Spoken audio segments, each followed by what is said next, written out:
Champions Network, hear our song. Stronger together where we belong. Champions Network. Champions Network. Champions Network. Champions Network. Stories of hope, dreams set free. Lighting the world on CNTV. Champions Network.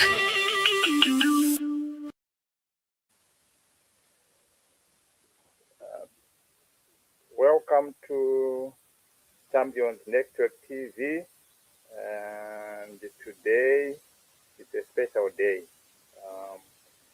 We are going to discuss an important topic in our nation. So let me, for those who are watching us live on Champions Network TV, Mbire TV, or NDWG Global TV, we kindly request you to like, share, and subscribe to those channels so that you are notified when we come live.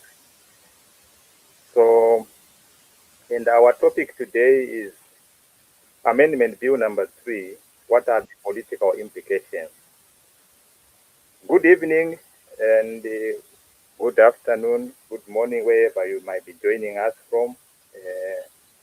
Welcome to Champion Network TV, broadcasting across Mbire TV, NDWG, Global TV, and to all our global audience.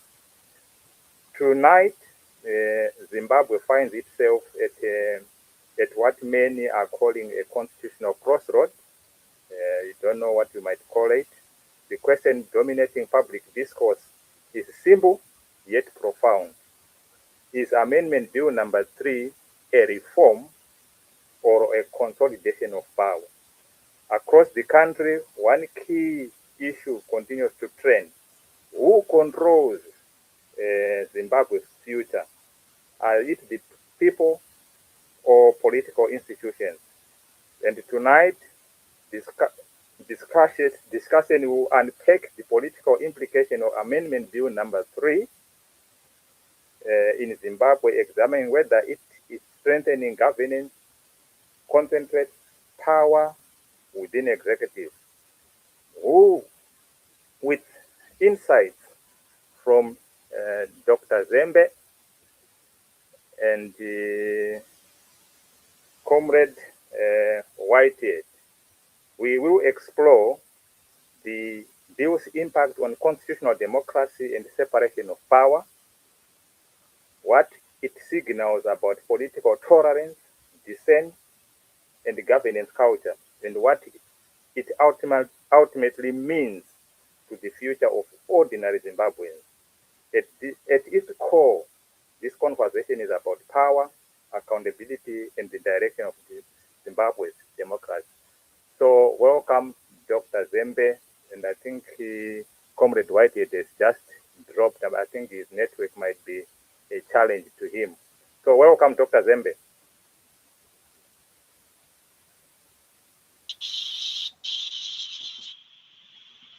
Thank you. Greetings once more, Chairman Wisha. And I'd also want to extend the greetings to my panelist, Whitehead, and also the viewers and listeners of Champions Network TV in collaboration with NDWG Global Television and Mbire TV.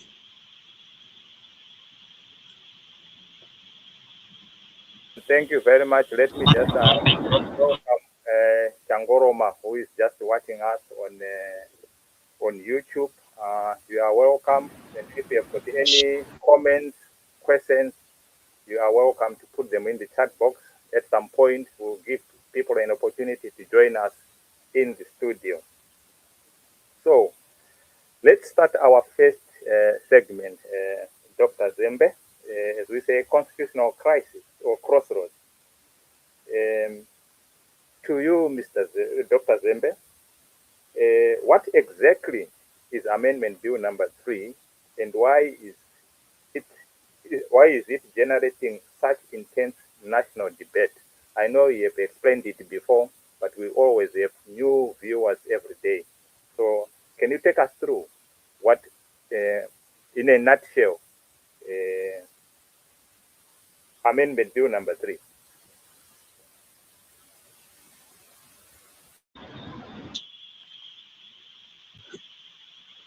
Yes, once more, the decomposition of this bill is it is a proposed law which impacts on the supreme law of the country and also subsidiary laws. And the decomposition is as follows. The first aspect is the appointment of the president. Since 1990, Zimbabweans have been appointing their president through direct elections, where the country was one electoral constituency. So the president has been having a direct vote, in other words, direct power to constitute a presidential system of government in Zimbabwe. Now, this bill seeks to change that appointment of the president. It seeks to cause the president to be appointed by the members of parliament of both the National Assembly and the Senate. It is proposed that the president should be elected by the members of parliament instead of being directly elected by the voters, the citizens. That is one major proposal contained in this Constitutional Amendment Bill number 3 of 2026. The other aspects relate to the extension of the tenure of the presidential office, the parliamentary office, and the local government office, to extend these offices from the current 5 years to 7 years. That is to say, with effect from 2023 to 2030, which has a cumulative effect of increasing the current tenure of office from 2028, when it was supposed to end, to 2030, an increase by 2 years, which means the president will have had an extension for 2 years, the members of parliament an extension for 2 years, and the councillors also extension for 2 years.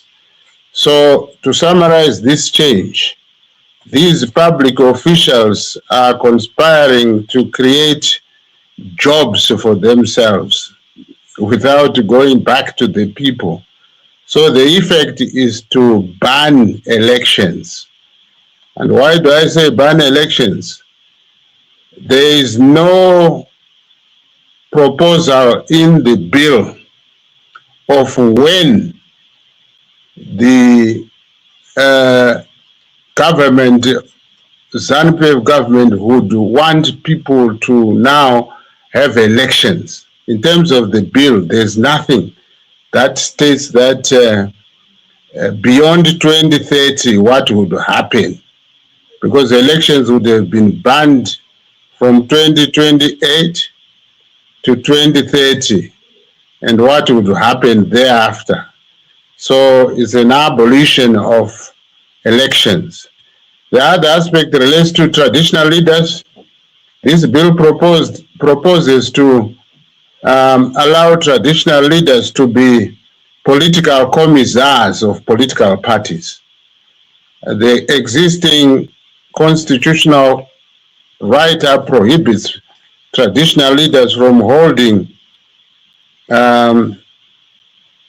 active political party membership.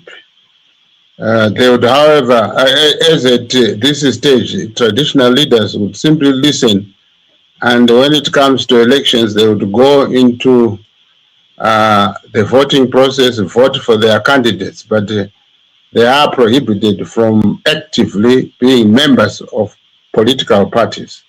But this bill proposes to change that. This bill also proposes to dissolve the Gender Commission, that is to transfer all the work of the Gender Commission to the Human Rights Commission. So that is the other aspect. The other aspect relates to the role of the security sector or defense forces. The existing constitutional write-up states that the defense forces have a role to defend the Constitution. And this proposed bill proposes to dilute that by saying the defense forces should act in terms of the Constitution, in accordance with the Constitution. So they are removing to defend the Constitution, substituting it with acting in accordance with the Constitution. The other aspect relates to the appointment of additional 10 senators by the president, who himself will have been elected by the parliament, that is the National Assembly and the Senate. And so the president is proposed to be having another right to appoint 10 additional senators in the Senate. So this law seeks to, like as they say, scratch my back and I scratch yours. Between public officials, the president and the senator and the members of parliament, they are dealing with the public authority to govern without going back to the people, because this is a proposal and they want parliament to pass the bill into law without the role of the people in deciding. The next area of change that is proposed is appointment of judges without public interviews.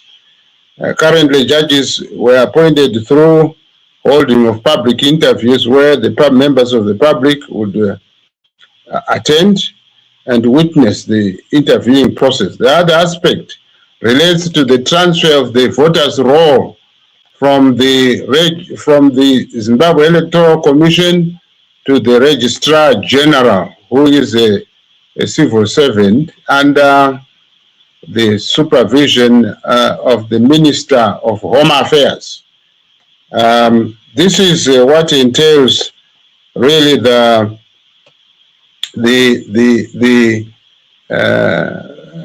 Constitutional Amendment Bill number 3 of 2026. So in a nutshell, this is the decomposition of what it proposes to achieve.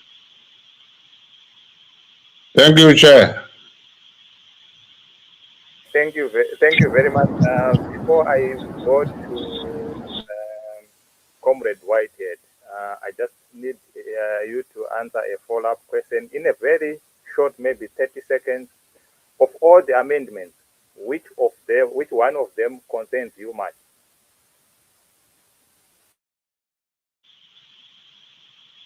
Yes, it is the appointment of the president. To me, it sounds like the ZANU-PF presidential candidates have been losing the confidence of the electors for a long time, from the time when Robert Mugabe was president to the time when Emerson Mnangagwa became president. These members, these candidates, presidential candidates, have been losing elections. As a result, they've been rigging those elections to gain entry into public office. And beyond that, they have also been failing to govern the country progressively to cause development to take place in Zimbabwe. So because of that failure, they attracted the lack of confidence from the electors. That is why they have been voted out by the voters in direct elections. So this bill is trying to sort of hide those losses in parliamentary elections. They are sort of having a plot, the ZANU-PF political party. Since they have lost presidential elections directly, they want to stay in power by hiding behind parliamentary elections, so that they think they will win majority members of parliament, the seats in parliament, which will, those majority seats will then appoint a president. So they think that they will remain in offices beyond the enactment of this proposed bill. So finally, I should say that it is very clear that the presidential governments of Robert Gabriel Mugabe and Emerson Damzo Mnangagwa have been produced dictatorship in the country, not democracy in the country, in the manner that they governed. And now they are in the process of transforming the presidential government dictatorship into the parliamentary government dictatorship by simply getting into a deal between Emerson Damzo Mnangagwa now and the existing members of parliament, because they are dealing with the people's power here and with the kind of dictatorial authority they've exhibited for the past 46 years. They want now to plot a different version of parliamentary dictatorship. That's my take on this one, Chair. Thank you very much, Mazembe. This question was going to be directed to Comrade Whitehead, but I think he's having some challenges with his network. But in any way, I will ask it. If those who are on the platform, if you are a war veteran or you are a war collaborators, or you have got a very good understanding of the ethos of why we went into liberation war, you can join in and to pass some of these questions to you. But Dr. Zembe, I know you read history, and you may respond to this question from a historical perspective. This was supposed to be directed to Comrade Whitehead, who is a liberation war hero.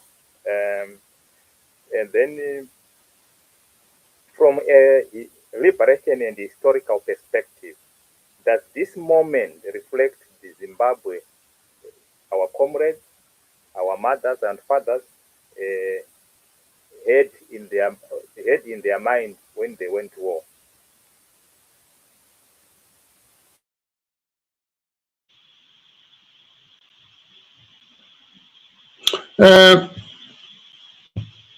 My view is that I don't think the aspirations of Zimbabweans have been fulfilled this far by the government of ZANU-PF since 1980 to date. What Zimbabweans expected was to be completely independent, which means to be completely free to self-govern themselves, Zimbabweans, in complete freedom and conditions of peace. It is undeniable that it is undeniable that Zimbabweans had been persecuted. Zimbabweans had been denied the right to take part in appointing government through elections in Rhodesia, and that the colonial racist regimes imposed themselves. They imposed their constitution, they imposed their rules, they imposed their government, which was racist. And the racial governments never really wanted the majority black Africans to vote in determining a government. And also, when you look at the distribution of national wealth, Africans were getting a very raw deal based on skin color. The conditions of service at work, the salary packages were all, inhuman in certain circumstances. So it was because of this racist, oppressive system that Zimbabweans embarked on a struggle, which began as a struggle yamatare, the right just to be heard. And the colonial government resisted that and continued to ill-treat Zimbabweans, using even public institutionalized violence through agents of state, such that at some point then Zimbabweans, through their political leaderships, decided to embark on an armed liberation struggle as well, because they have been oppressed using guns and other arms of war. So Zimbabweans also now resorted to using guns in the armed liberation struggle. And this struggle was persecuted for 14 years. And that culminated in the Lancaster House Agreement sort of talks, Lancaster House Conference. But then ever since, Zimbabweans have been struggling to have complete independence, both political and economic independence. And as you know, you wouldn't be independent if you have no control of your productive systems, of your resources that would give you a good standard of living. And ever since now, since 1980, ZANU-PF government has been plundering national wealth to the extent that the people have become impoverished. The people have now been disempowered, even losing the wealth that they had gathered in Rhodesia. And under the ZANU-PF regime, people have become even worse. They've become paupers. Others, this is why others fled to the diaspora in search of basic survival. So the aspirations that Zimbabweans had were never fulfilled, including those who participated in the armed liberation struggle. We are having sad stories right now where war veterans are living in destitution. They can't have medicine, basic medicines to cure themselves.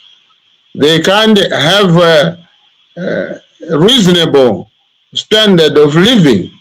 They are wallowing in poverty, in destitution, economic destitution, and they are suffering as well, like the majority citizens of this country. So, to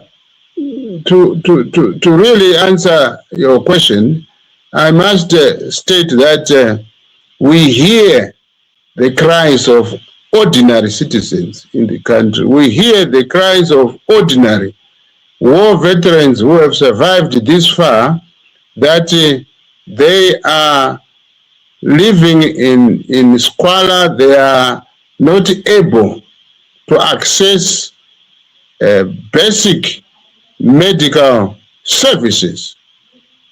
So they have come face to face with death, suffering, and death. When you look at the institutions of health in this country, they've become death chambers. Instead of saving life, we are seeing a terrible situation. So, back to you, Chairman Mija.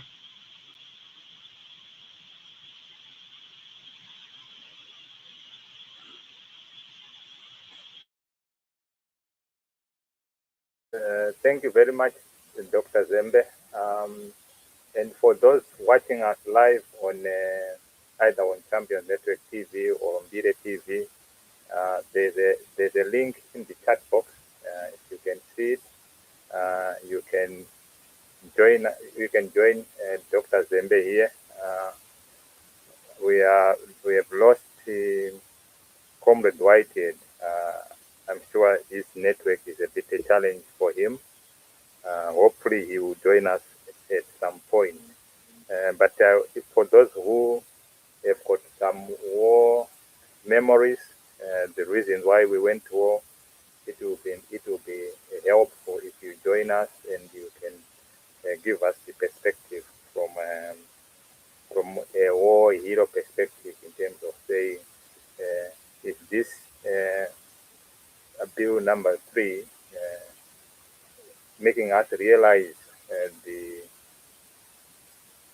things that we went to war for, or is it taking us back in history? Just as a follow-up question, Dr. Zembe, to that question, are we seeing a continuation or a departure from the ideals of independence?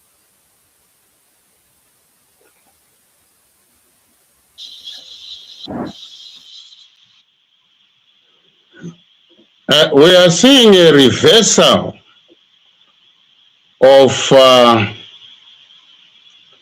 the progressive thinking and action on the ground towards the ideal objectives of the liberation struggle. Those who took up arms had a political theory that they taught the citizens in the villages at the Pungwes. That was the political theory. For example, relating to the governance system in the country. And senior combatants, senior liberators during the struggle who carried guns, who became even gray-haired, taught political lessons to citizens to understand the reason for the armed liberation struggle.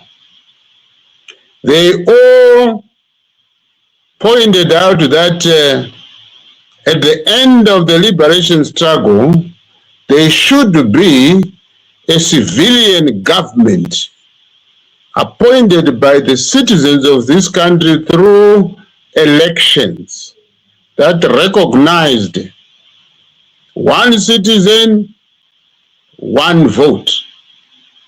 A citizen of the rightful mature age who would have the right to make a decision through a secret ballot together with other citizens.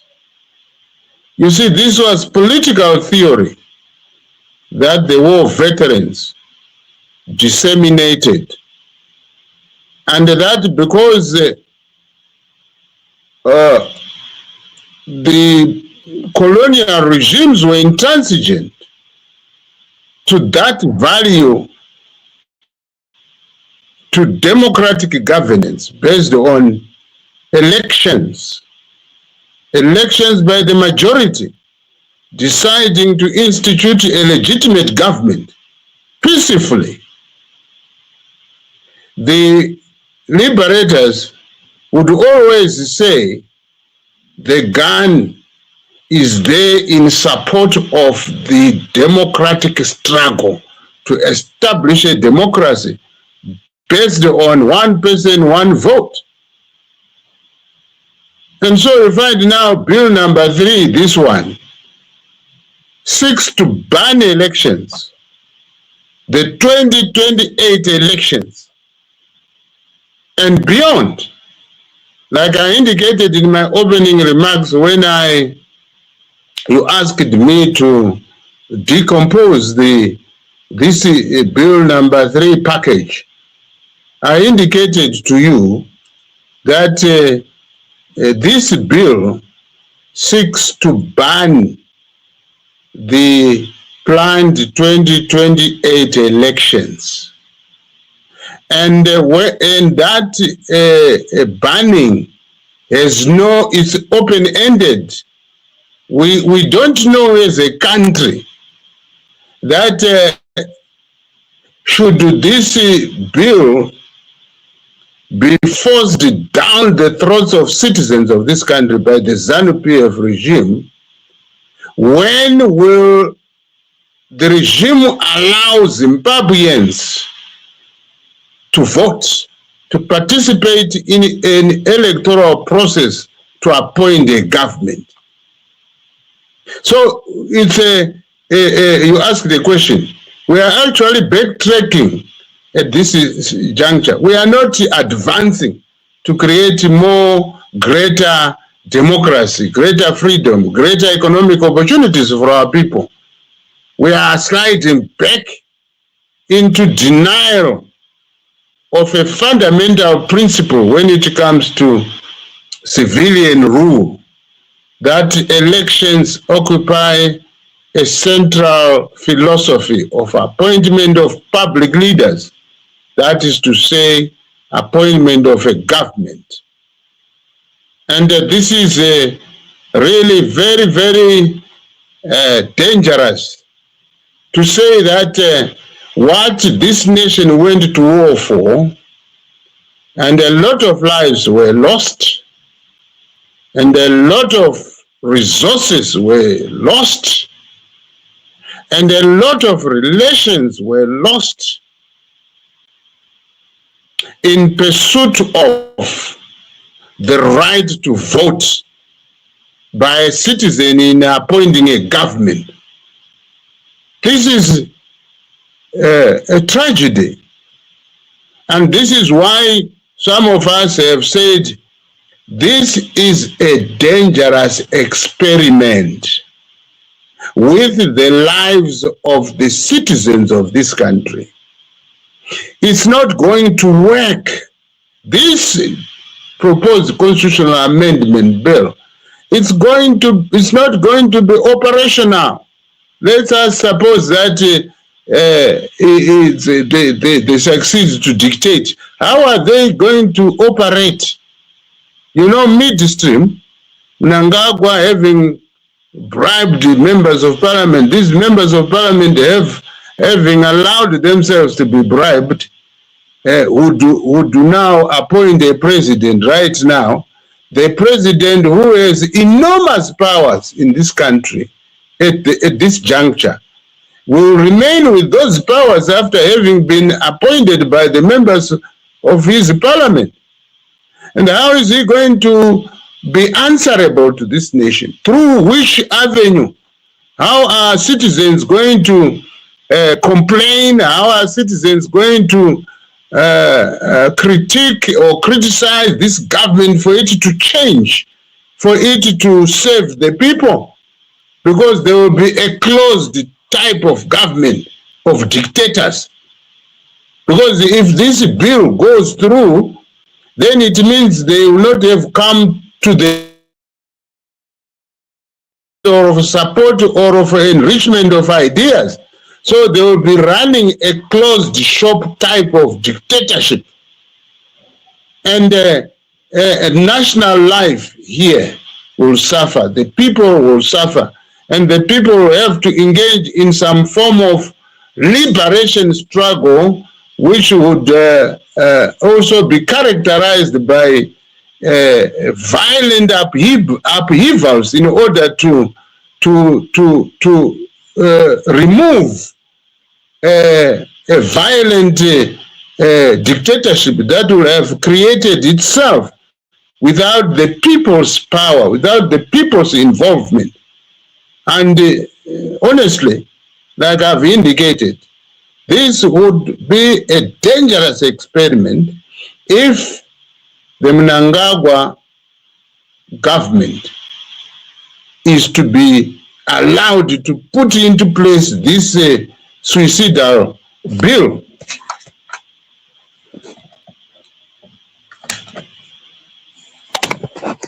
And honestly, my view is that I hope the whole system is going to be stopped by citizens. And like I've indicated, in many ways, it's a dangerous development taking place in our country. And I know that Zimbabweans have greater wisdom than the elite which is proposing this change. And my hope is that Zimbabweans are going to overthrow this dictatorial motion peacefully.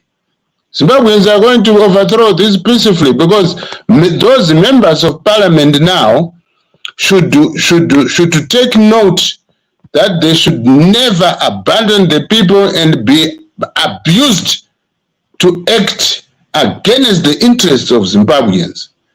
So it is the members of parliament who now have the key not to allow the passage of this dangerous piece of legislation. Back to you, Chair.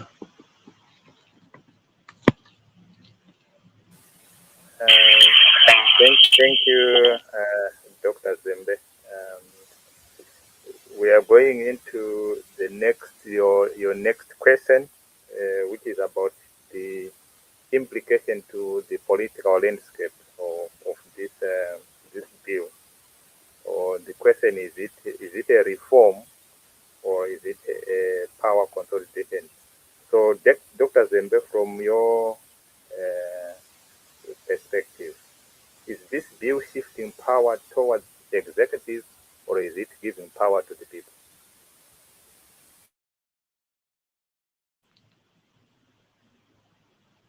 No, this bill seeks to concentrate power to the executive and taking it even away from the people. This bill, if it is allowed through, will not care about the people's feelings. How will this government, the president and the parliament, be answerable to the people? Clearly, all doors will be shut because the members of parliament and the president will have hijacked the people's power and to declare themselves as the supreme authority of Zimbabweans in terms of political power, because they will have run away from elections and they will have been engaged in a deal between the president and the members of parliament. Yet they continue to have the powers as they are fashioned now. And so it's a concentration of power in the parliament itself, because like I've indicated, dictatorship will have left the presidential seat into the parliamentary seat now, because we will be having a parliamentary dictatorship. And that parliament would not be elected by the people. It will not be having representatives of the people, because it's self-appointed members of parliament. This bill is what it is introducing. Self-appointed members of parliament, self-appointed president, with the powers that are there right now, allegedly from the people. So it's the people being robbed of their power by this deal. I should also turn my attention to the other implication, political implication, that this bill would want to trigger in the country. You know, traditional rulership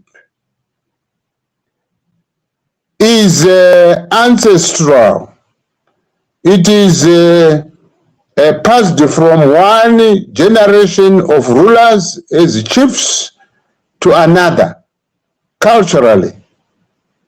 And this kind of republican power now, where you talk of a constitutional republic, is also another form of authority and power. And now this bill seeks to baptize traditional leaders into active political party members. And this kind of combination of republican power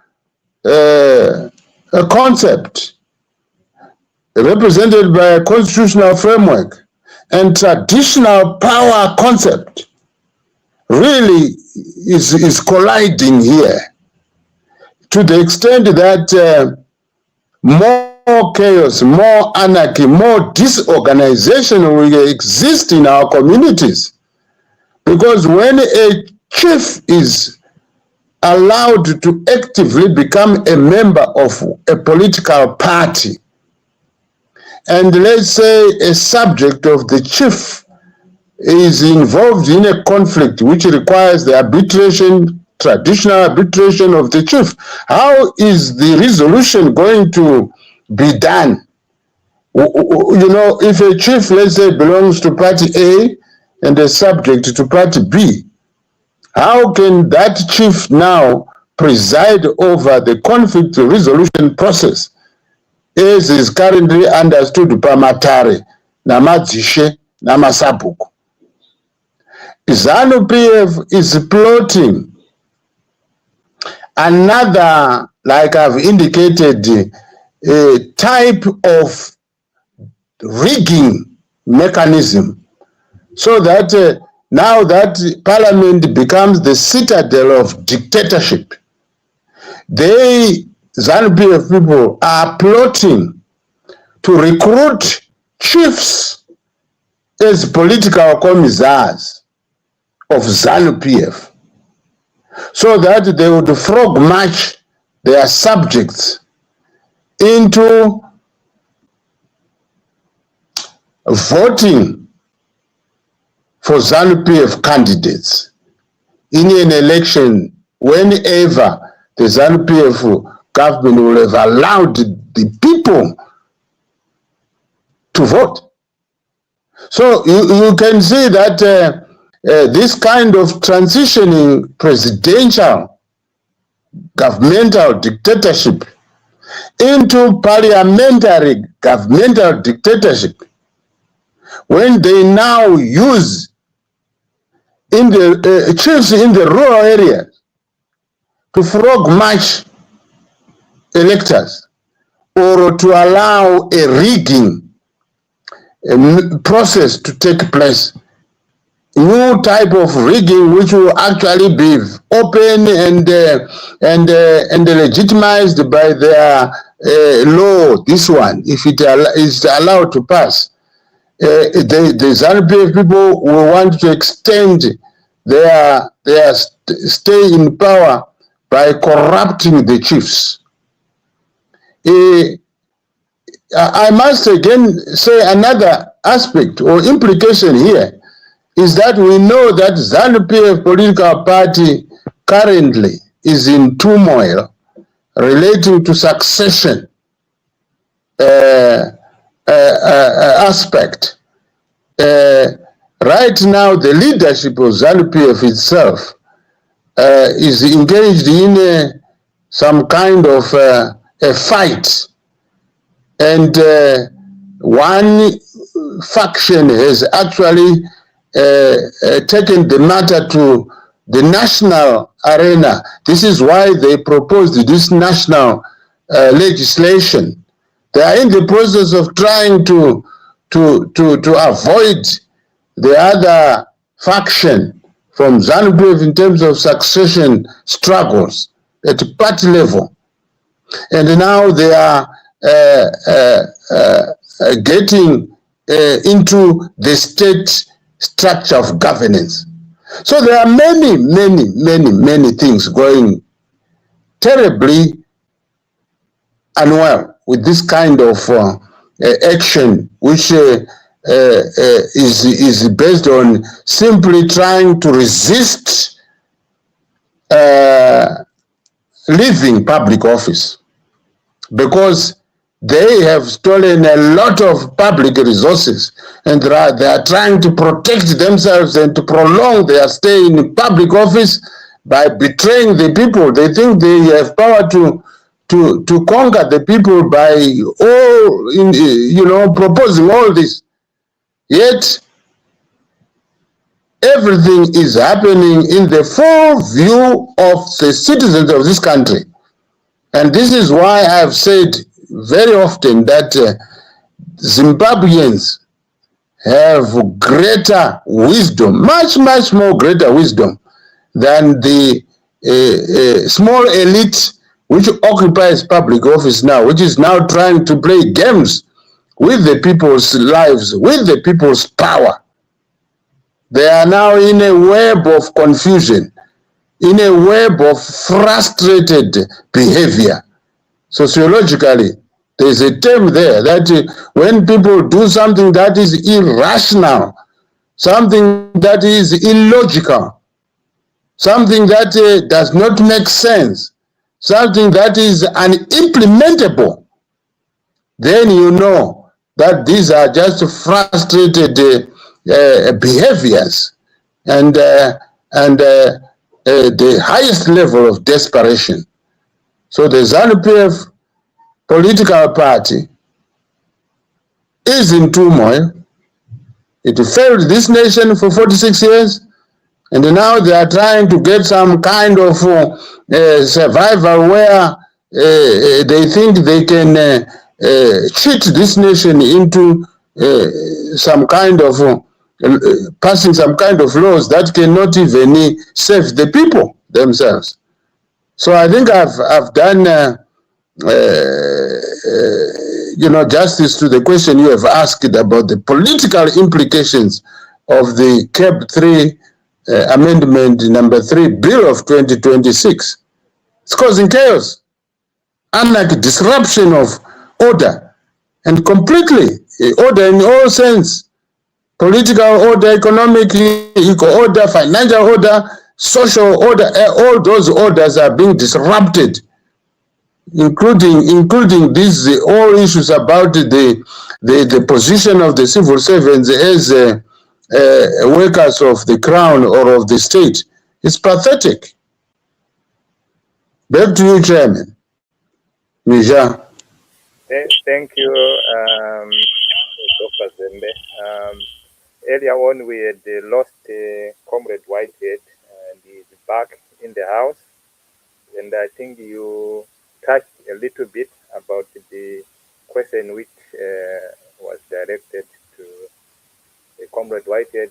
For our viewers, some of you are familiar with Comrade Whitehead. Comrade Whitehead is a liberation war hero in his own right, and he has worked quite extensively in our as a public official in our government.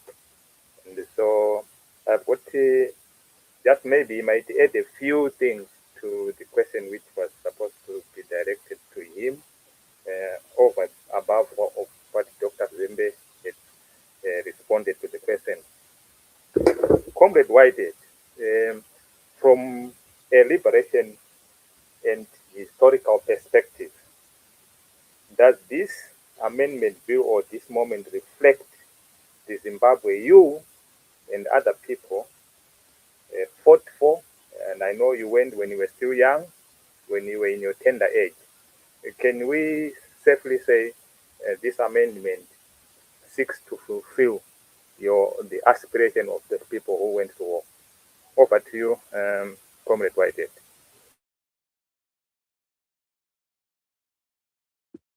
Good evening, moderator. Good evening, Dr. Zembe. How are you? Sorry, my other gadget has a problem with network, particularly this time. I think there's too much congestion here. Right, to your answer. Does this amendment bill number 3 address or intends to address the ethos and objectives of the liberation struggle? The answer is no. Simple. Just from the palm of my hand, the answer is no. Because one, since independence, the objectives of the liberation struggle has never been fulfilled or never even been attempted to adhere to them. Absolutely nothing. What was those ethos? Firstly, we felt that we, differentiated by the colonial government, were not allowed to vote. Only few people were to vote on our behalf, pass laws that were to govern us without our participation, without our inputs. Whatever they agreed, that's what we were going to do, and they follow. So we felt we were being differentiated by that action.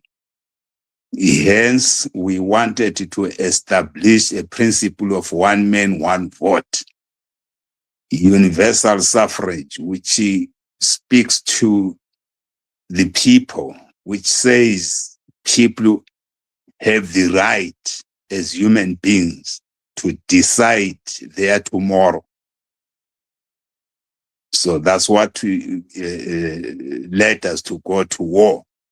So to say today with this bill that again seeks that very few people will vote on behalf of the majority, it takes us back even far before the UDI. So it doesn't really intend to address the needs and the aspirations of the liberation struggle. Right? What does it mean? Why this proposal of amending the Constitution today? What is it trying to achieve? In my view, it does not intend to achieve anything except to divert or to deny the people of Zimbabwe to exercise their right to vote. Because we are heading for elections just in less than 2 years, which is in 2 years, which is 2028. So ZANU-PF has no any other reason to skip 2028. So they bring this thing which now moves from politics to sort of academia. It creates an impression that there is a strong debate on whether to amend or not to amend. It becomes both academic and legal. But politically, it's not addressing anything except to say we shall have no election in 2028. Therefore, ZANU-PF will continue ruling up to the time they believe is convenient for them, or as long as it is convenient to them. So it has absolutely nothing with the people. It doesn't seek the opinion of the general public of Zimbabwe. It doesn't seek to address the issues that currently affect the Zimbabwean people, both economically and politically. This bill is not going to bring bread on anybody's table in Zimbabwe. Is not going to address any economic growth in Zimbabwe. Is not going to respond to anything in Zimbabwe. So it is simply ZANU saying we can't win the election in 2028. Then the next thing, what we want to do, no, let us not go for election. Let us continue as we are. And the members of parliamentaries are beneficiaries of this criminality. They straight away say, yes, we are going ahead. There will be no election in 2028. So how do we address that? We need to mobilize our people, mobilize the region, mobilize the continent, mobilize the international community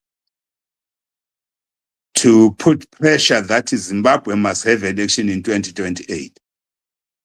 By having election in 2028, there shall be no bill number 3 or any proposition. Because for now, really, we are chasing the wind. ZANU-PF knows what they want. They know where they want to go. So they will bring all these jargons. The ZANU-PF resolution in 2024 did not propose to the notion that the president will be voted by MPs. The ZANU-PF resolution number 1 did not include the abolition of the gender commission. The ZANU-PF resolution did not propose to abolish or transfer back the voters' roll from the ZEC or Zimbabwe Electoral Commission to the Central Registrar. It did not propose that. So they are just bringing all these things to provoke a debate which is based on nothing, absolutely nothing. So my proposal, therefore, or my observation is that let us concentrate on mobilizing the people to call for election in 2028. Forget about all these side shows. Yes, people have the right to debate about it, but this is not an academic issue. This is not a legal issue. This is a political issue which needs to be addressed politically. So how do we address it politically? Is to mobilize the people of Zimbabwe to reject these proposals and a call for elections. Therefore, our concentrations now stands on two, or are premised on 2 theories. One, if the courts disagree with the proposals, they will be forced to call for a referendum. Are we ready as a nation to challenge ZANU-PF at a referendum? That's the question. So we need to intensify our campaign for a referendum as if we are preparing for elections. If ZANU-PF again, which I know that will be a fact, they will say we have no money to conduct such a big operation or program, so we can't go for referendum. Then let's mobilize for election in 2028. Let's go for election in 2028. The other thing that they might say, okay, after this, then we'll go for referendum. We don't want that. The referendum must be held far before 2027 or mid-2027 if lateness is allowed. But we need to have a referendum. Referendum, they know they will not win. Elections, they know they will not win. Why are they why are they in a hurry about this? It's because their rigging system has ended, has come to an end. That Becky has run out of new tricks. Nevers Mumba 2023 nailed the last nail on the coffin. So they can never rig elections again. They can't. So how do they skip that? They are coming with these proposals. I urge Zimbabweans to mobilize themselves, prepare for referendum, prepare for election. Never allow ZANU-PF to skip elections. SADC should understand that ZANU-PF wants to set a wrong precedence and democratic precedence, a precedence that does not respond to the people, that any leader will decide at any time and say, no, I want to extend my term. Then we cannot have a continent of dictatorship. We can't afford that. We can't afford that. As elder people, what is it that we are showing to our young generation? What is it? What example are we giving to our generation? That only the minority will continue to rule over the majority, even if it's black to black. No, we refused to have a minority voting pattern. We refused that. And that had to cost the people's blood. Many millions of Zimbabweans died just for the sake of wanting to have a one-man, one-vote system. So anything, I've consistently said this to many platforms, currently allows Zimbabweans to have a right to vote, exercise their conscience. Allow them to do that. Since independence from 1980, Zimbabweans have never been subjected to a one-man, one-vote. It has always been a coerced system.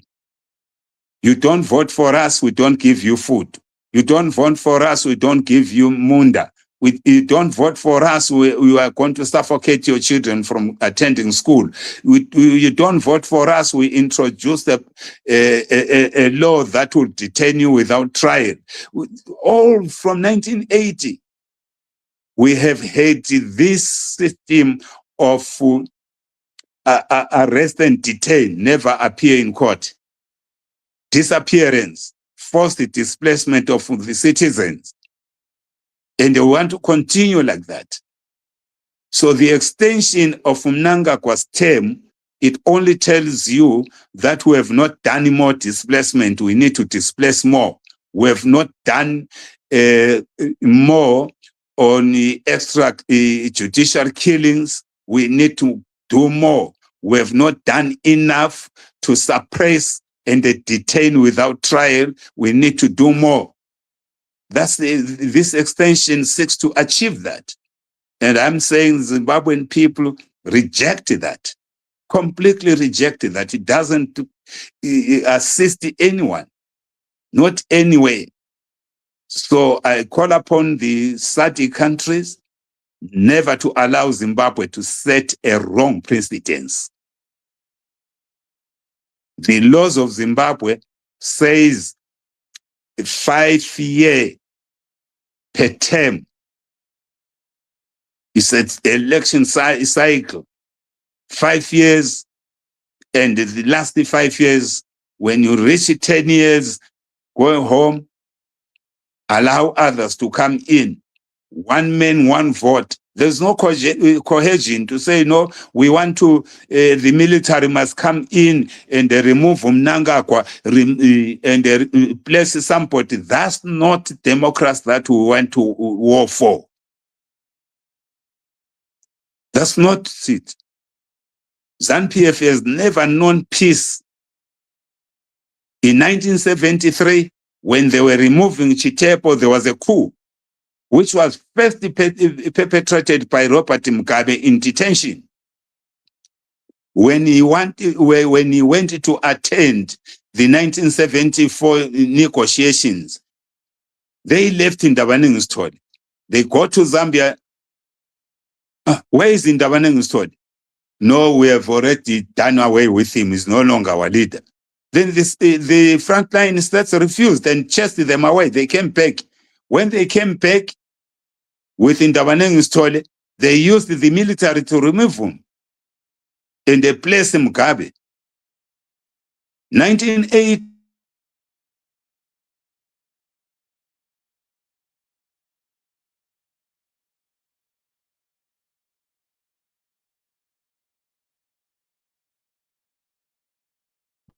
Mozambique.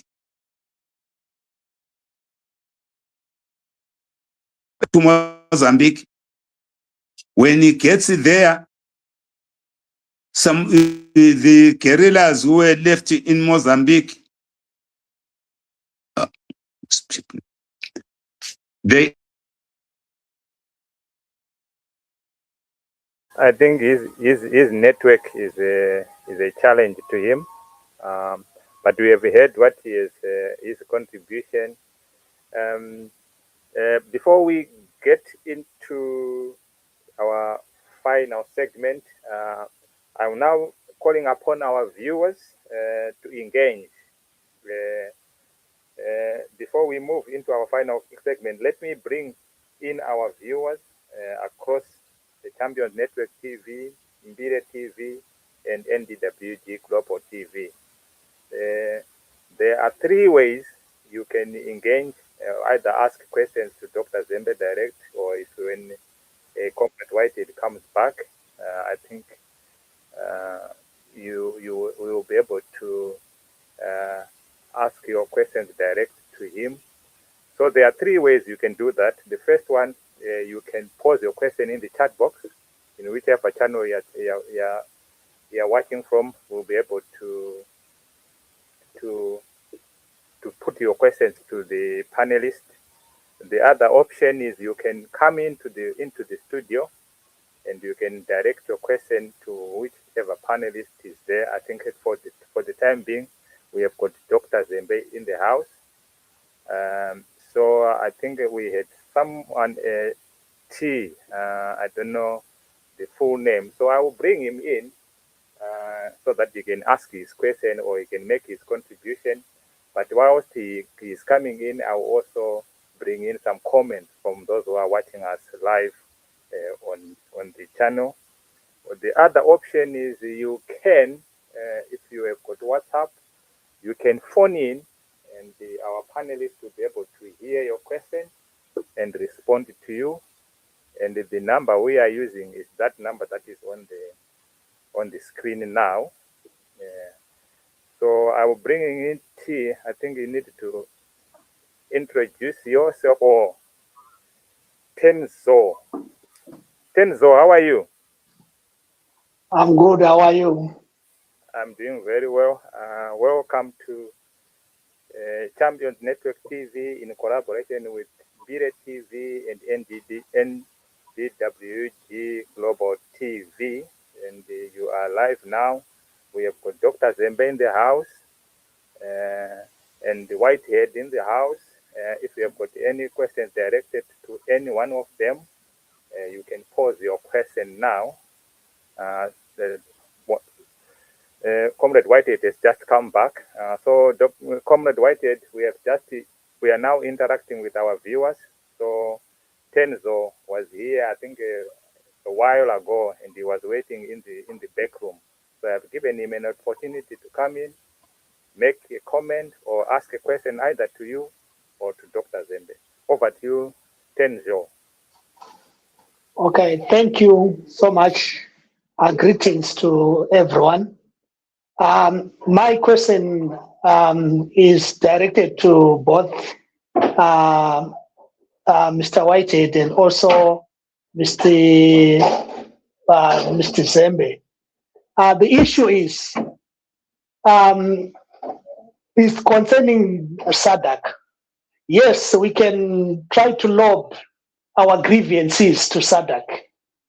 But as we look at SADC presently, or even when it was formed, it has good aims and objectives, but those are on paper.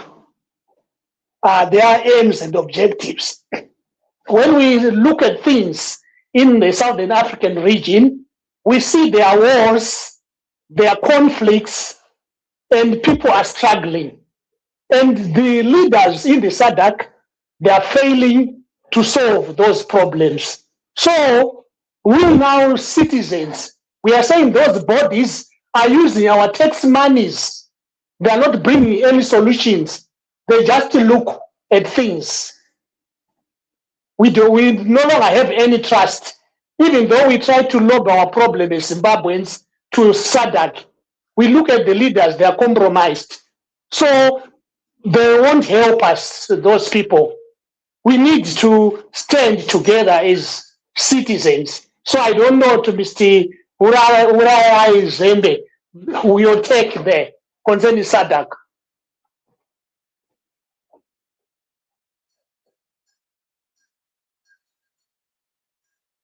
I think it was a question directed to both of you, but I think he lastly mentioned Dr. Uraya, but anyone can respond to that. Worry is, can we trust SADC to stand with us?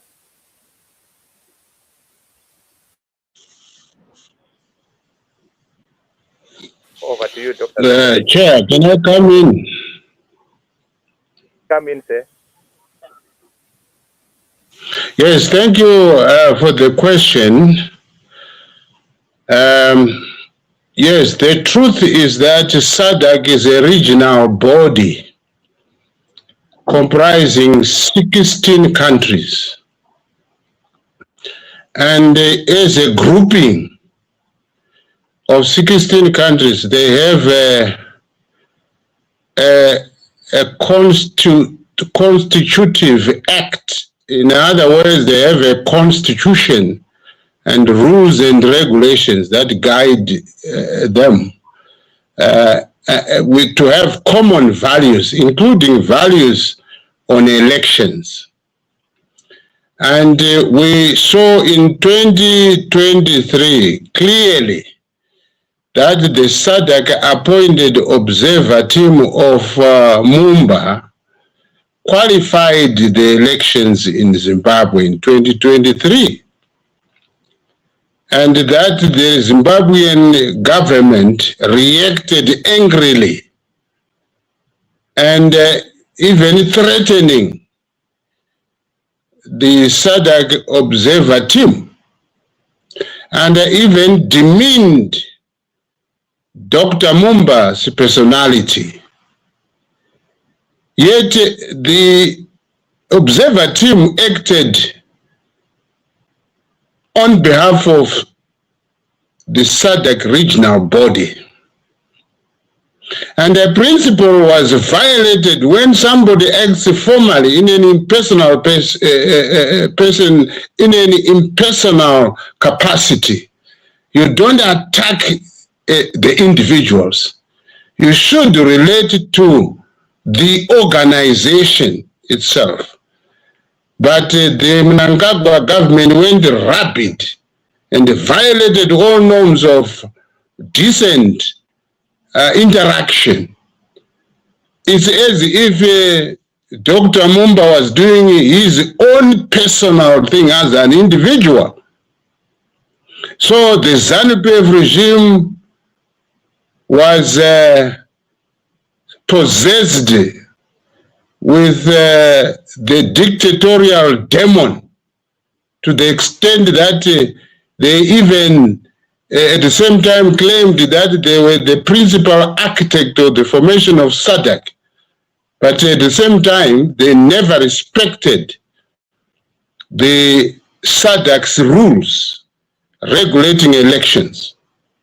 So it left Zimbabweans without any benefit, any protection from the SADC regional body.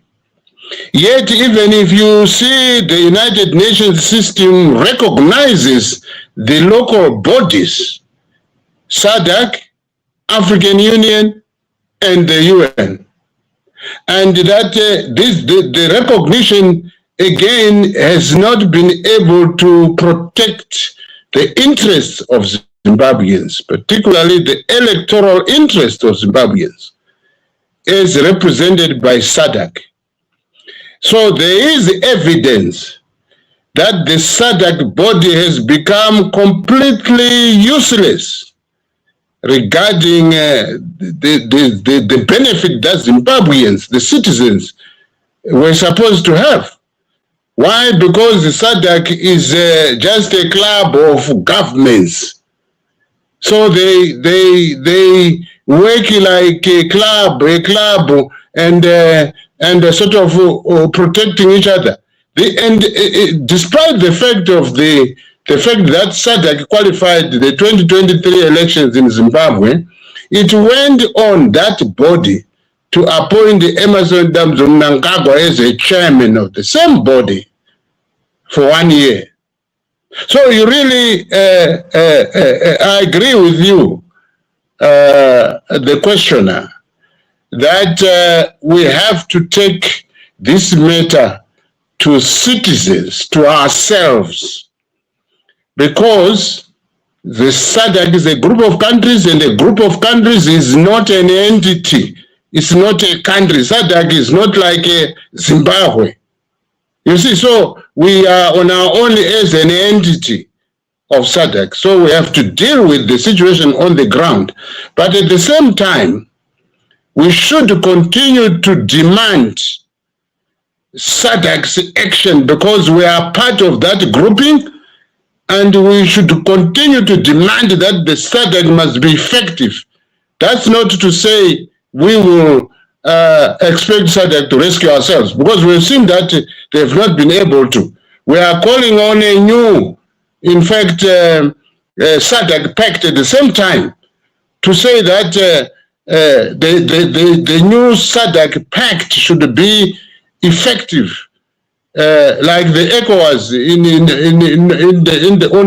the Western Africa, because ECOWAS regional body has teeth when it comes to some of these developments and democratic developments. They have been able to resolve problems in their region because ECOWAS has some teeth to bite the wayward states in terms of governance. So, yes, I do entirely agree with you that hakuna inofurira ivete, and we have seen that SADC is very weak and has not been able to protect us, but we should just take the struggle into our own hands and deal with our own local situation. That is would be my response to the question. Thank you, Chair. Back to you. Thank you very much, Dr. Zembe. I don't know if Comrade Whitehead wants to add anything to that before we bring in, I think we have got Comrade Richie, who has just come in. He has been waiting in the lobby.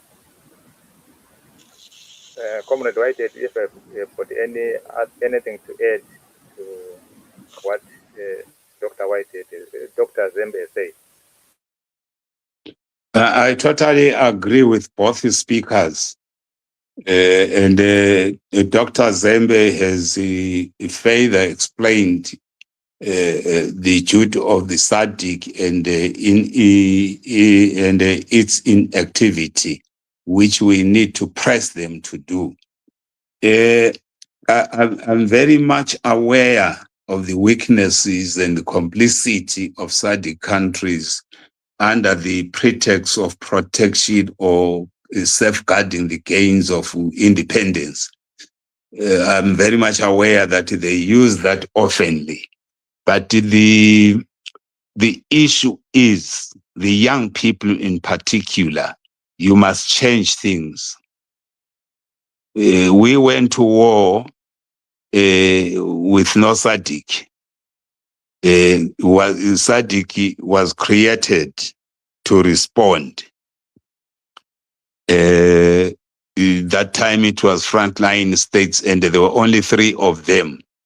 That was Zambia, Tanzania, and Botswana in Southern Africa.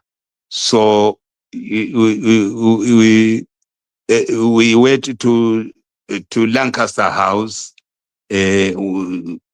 under extreme pressure that was exacted by these 3 frontline states, because their citizens were under threat from the apartheid regime, South Africa, and the rebel regime in Southern Rhodesia. So all these things, I'm very much aware of them. We had to sign the Lancaster House Constitution simply as a compromise. So we were not under war pressure. We're gaining the ground. But because of those things, we ended up getting there. But then we produced independent Zimbabwe. So Zimbabwe today is in that club, in that grouping, is a part of SADC. So we cannot run away from that. We still need to. But the bottom line is that SADC can only do so far, not that far. The rest is ours as Zimbabweans. We Zimbabweans, we need to mobilize our people, particularly the young people, because this is your tomorrow. This is your future. Don't allow your future to be cut short because of scenarios, because of these SADC old people. The record of the war is now over 50 years, with the Angola and Mozambique and Zimbabwe 46 years, and South Africa with the 40 years. So these are the things that we need to say, you, the young people, you cannot hold on onto something that is 50 years old, that is 40 years old. You try and you come together. When I speak about SADC, I've said this consistently and regularly to the young people. Speak to your generation in those countries. Remind them, make them understand what is happening in Zimbabwe might happen to them tomorrow. Even in some countries, it's happening. So that you start a movement that seeks to change. We can't continue. We fought colonialism. We cannot now continue with this neo-colonialism perpetrated by ourselves, by our elite. Very few people who are enjoying the gains of liberation in Southern Africa, very few of them. So it is up to you, the young people, to come on board. We, the elder people, we shall be telling you what happened, what we experienced. Then you write books about it. But writing a book is not enough. Be creative. Participate fully.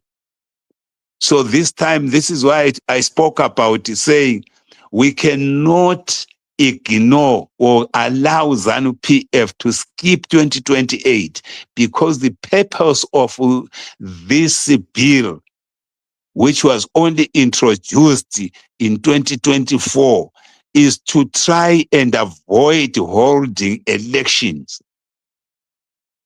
Everybody who voted in 2023, he knows the MP, the councillor that I voted for, how much has he performed between 2023 and now? So maybe come 2028, I'm not going to vote for him. And then you say he must continue, even if the people who put him in that office have disqualified him. But by decree, you want him to continue. That's not right. That's oppression. So we cannot continue on that. But I totally agree with the previous speaker that SADC is compromised. Yes, Dr. Zembe has already said that we cannot stop knocking at their door. We must continue knocking these things into their senses for two special reasons. The first reason is they are struggling now as we speak with Mozambique, DRC, and a part of Sudan. And they are struggling with the criminality, cross-border crimes, and recorded crimes in their countries. And if they allow these systems to continue, these criminalities will continue. And they will never try, because if Zimbabwe becomes one of them, that means the problems they are faced with in Mozambique and the DRC are going to be double now. So do they really need to take that risk? Are they prepared to receive more refugees, documented and undocumented immigrants in their countries? If they keep quiet, so they should not cry foul. We don't want to experience this xenophobic behavior that we are seeing in South Africa and elsewhere. It is because the situation in Zimbabwe is not conducive for anyone to live in. The people go to other countries and get into South Africa and become a menace. Those who live in South Africa, they were telling me that you go to something like Cape Town or so, you find thousands and thousands of Zimbabweans who sleeps under the bridge. Those unrecorded crimes, they commit crimes that can never be traced. We recently saw in Zimbabwe that somebody was arrested with unregistered firearm, a military firearm for that matter, within the SADC region. We don't know how many of those arms are now circulating in the region. So it's up to SADC to wake up.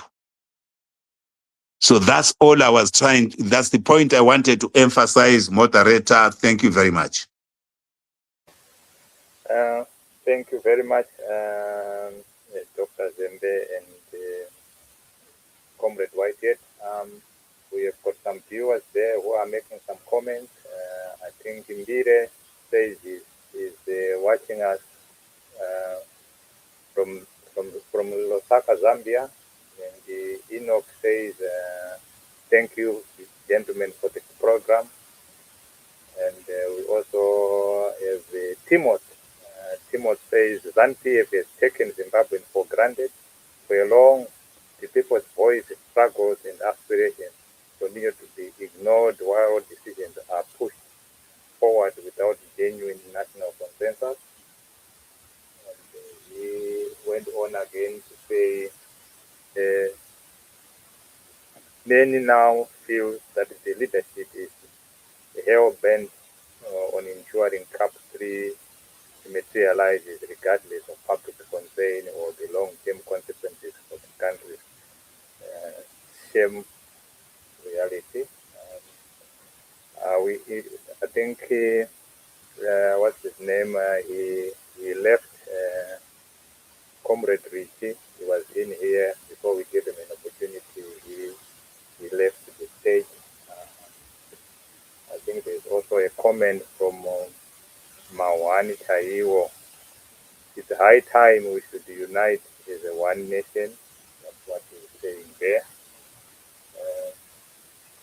I don't know if anyone wants just to make a reference to those comments, especially from Timothy, who is saying ZANU-PF has taken Zimbabweans for granted for a long time, and they are hell bound to make sure the CAP 3 becomes a reality, irrespective of the concerns of the people. Tenzano, you also have got the opportunity to respond to those observations if you can, but I will give our panelists, if anyone wants to either make a comment or anything to those songs before we go to our final segment.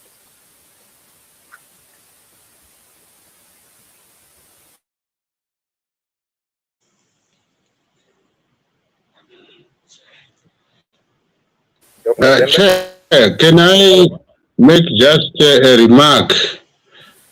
Whitehead, yes, Whitehead made a very important observation there. That when all is said and done, Zimbabweans must demand the holding of an election in 2028. And that demand has to be actioned, whether in 2028 or beyond, depending on the dictatorial acts of Emmerson Mnangagwa and his regime. The demand for elections, in fact, could have come earlier than the present moment, because we have had rigged elections since 1980 to date. And when the National Democratic Working Group was launched 2 years ago, began to consult the citizens of this country, the same demand was made by many citizens who informed the National Democratic Working Group's efforts.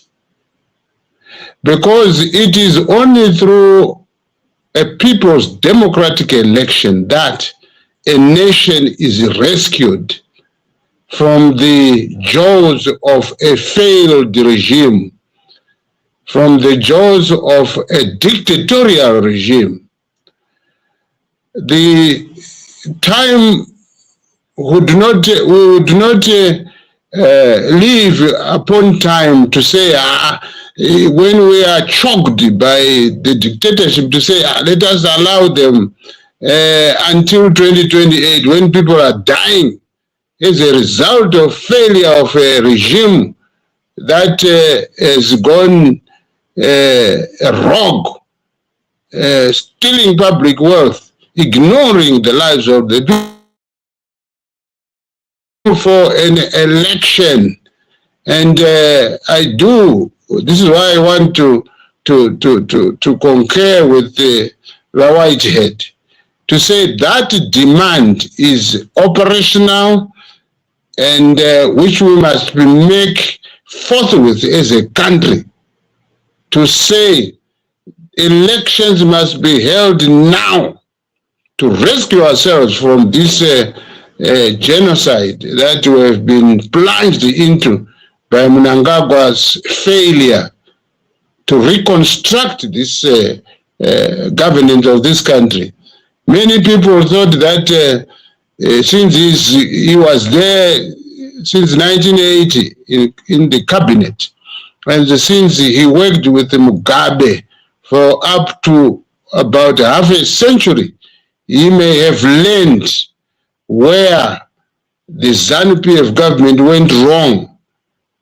But alas, we are all witnessing that Mnangagwa never got to learn the pitfalls of ZANU-PF, misrule under Robert Mugabe, because he went and continued to fail at a terrific rate to the extent that he has reached rock bottom. So yes, Chairman Ramisha, I do agree with Whitehead that Zimbabweans must resolve to cause an election under their democratic conditions, not under the conditions of a failed regime and its laws. So thank you very much for allowing me to make this remark. Back to you, Chair. Thank you very much. Okay, Mr. Mija. Yeah. Okay, I want to highlight something there. Like what Mr. Uraira is saying, we see that we are to demand the elections in 2028, but this rogue ZANU-PF, they'll put stones, or they'll put stones in their ears that they will not listen to the voice of the people, even though ED says the voice of the people is the voice of God. We see that they'll bulldoze to go to 2028 and they suspend elections. So what are we to do as citizens? It is a norm that ZANU-PF, what they are doing, they are operating illegally. As we look even behind or previously, we see that the 2023 election was rigged, and he went in as an illegitimate president, even though the courts, they sanitized him. But the issue, ZANU-PF, they do things in that manner for them to continue to misgovern the country.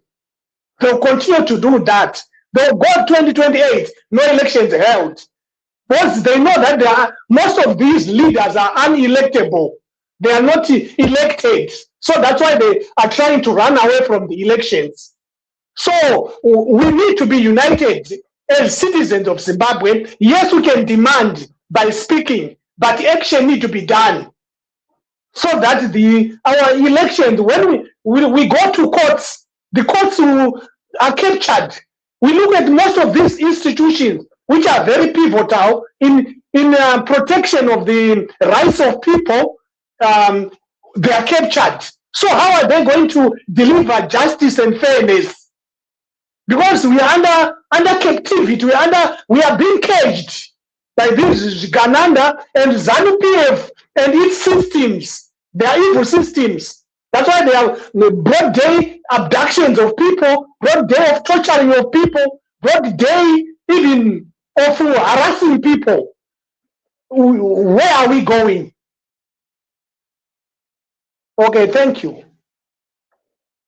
Yeah, thank you very much. I will allow Whitehead to respond, but before Whitehead responds, I just want to make a comment.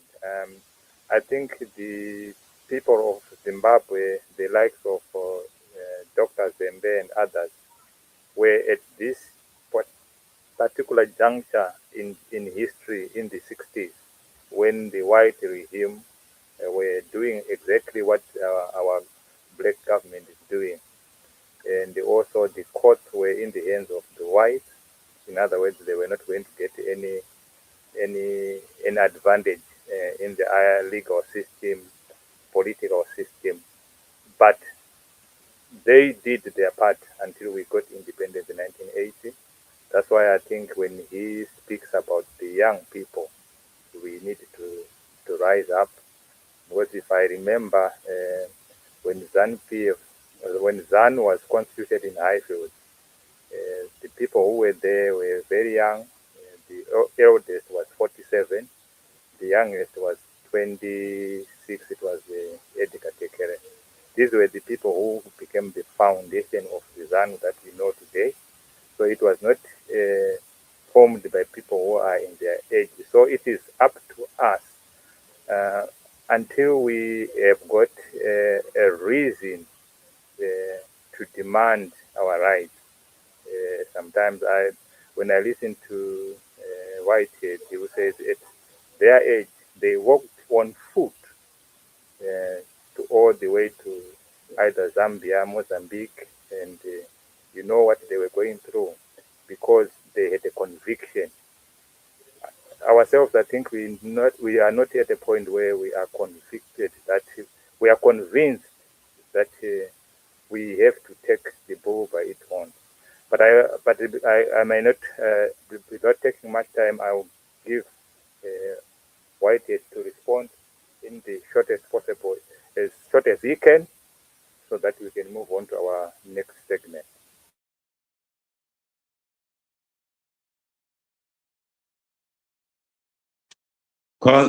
Thank you, Corporate Chair. Thank you very much. I hear the speaker. Yes, ZANU-PF vachayisa matombo kunzeve. They've never listened to anyone.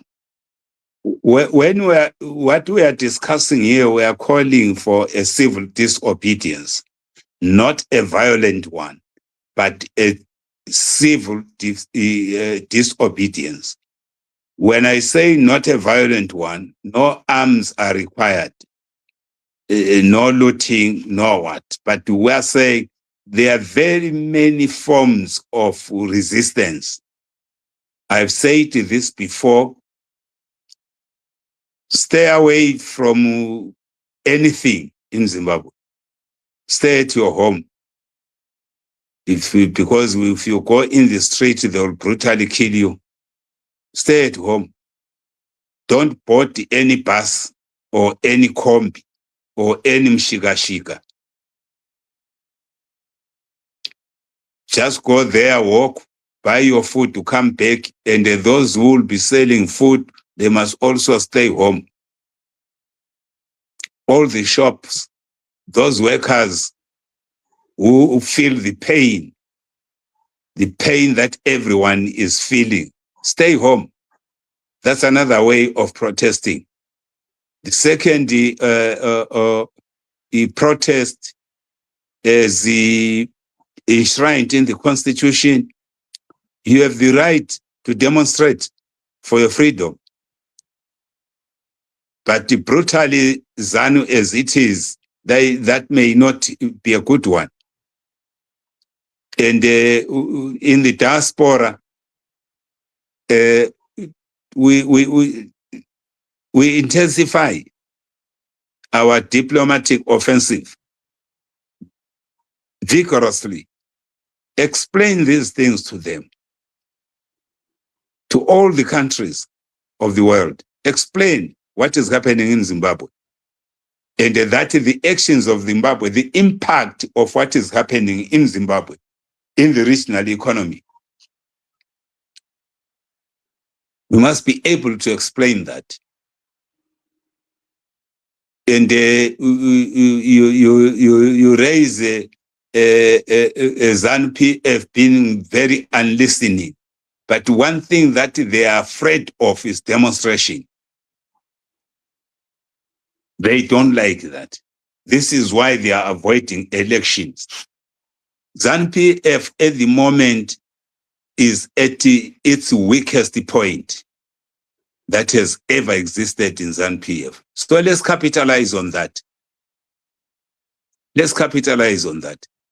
And these things affect every person in Zimbabwe, black, white, yellow, green, old, young, mid-young.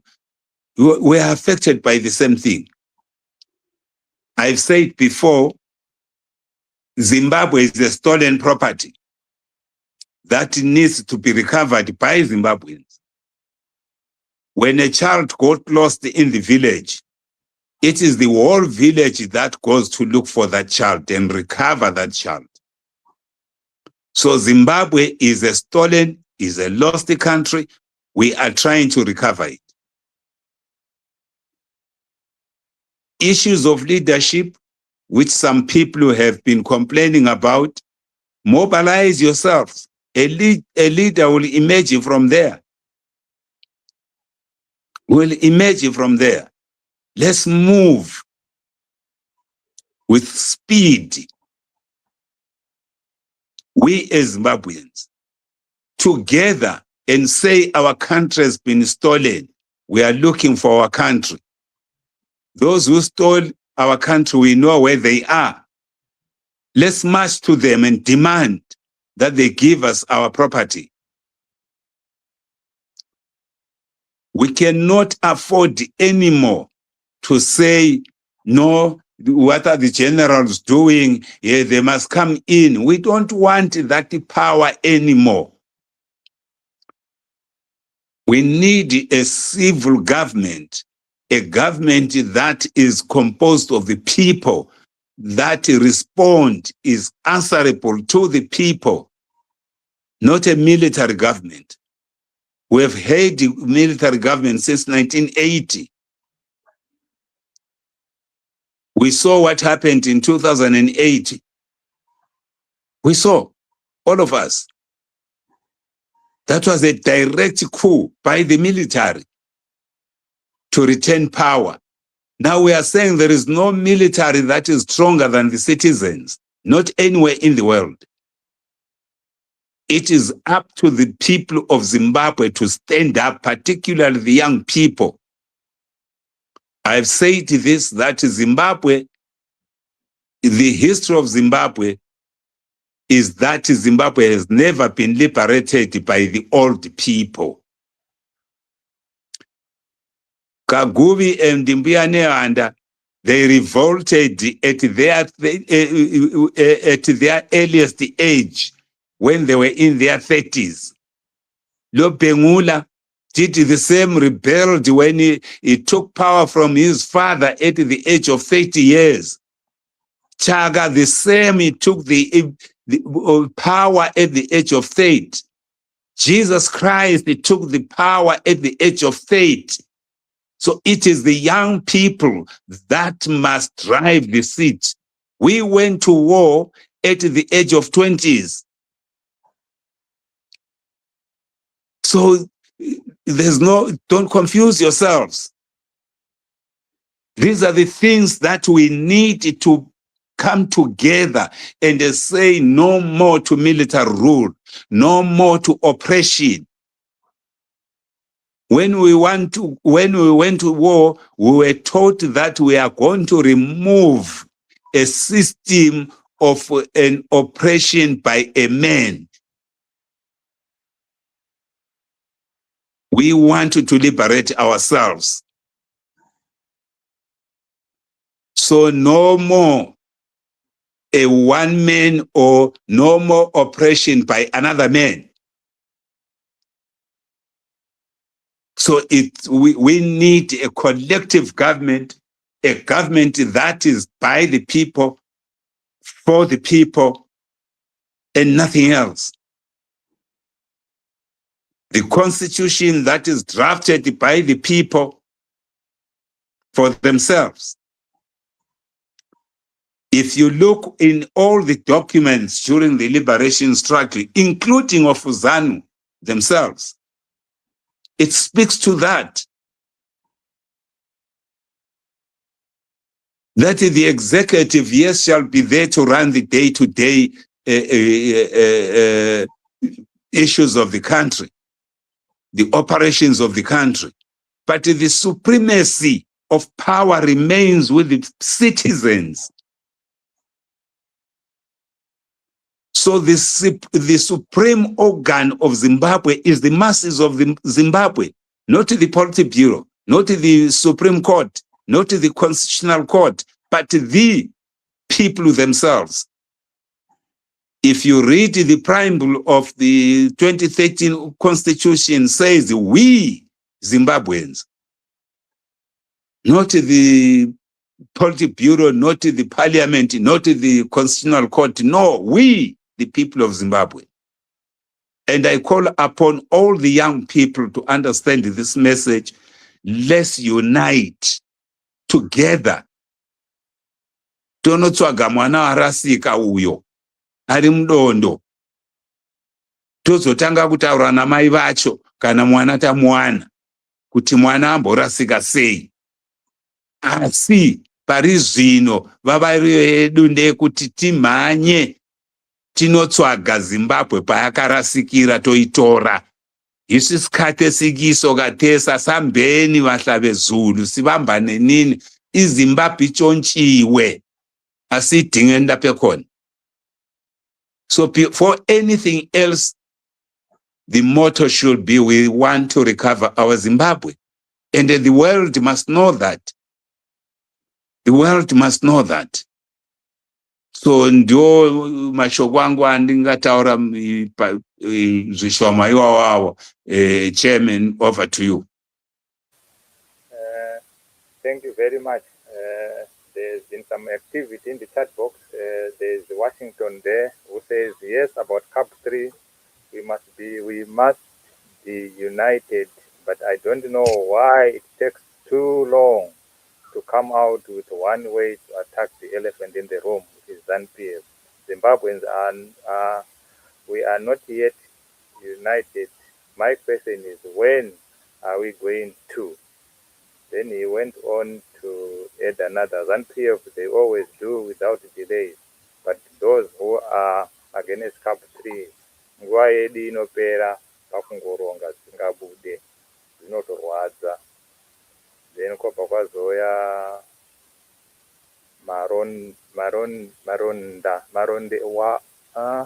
maronde wawomen 1024. Please, let's unite without condition, both opposition and those in ZANU-PF. No one owns Zimbabwe. We oppose need, not intimidate them with prison or any. Let's learn to forgive and to forgive them. When those are the comments in our chat box. Any response to those ones before we need now to come to our final segment, to our discussion? Me, I want to highlight this to Mr. Dr. Zembe. The issue of 1980 to the current situation which we are having. During the Mugabe time, Emerson was there, ED was there, and he was in the cabinet, and he was given different positions there. The issue is that Mugabe was being controlled by ED. All those evils which were taking place, ED has hand of those things. So to say, he lost the chance to repair the broken cord with the citizens, because he continued now to fully implement these evil things which he is now exhibiting. Thank you. Thank you very much for those observations. Dr. Zembe, do you want to give a quick response?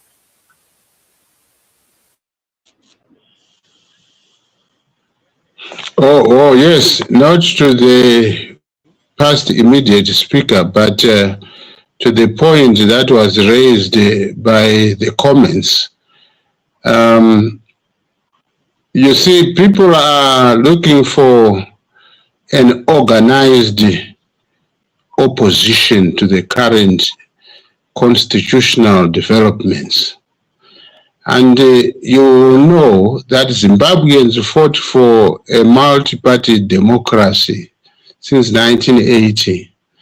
And Zimbabweans defeated ZANU-PF when it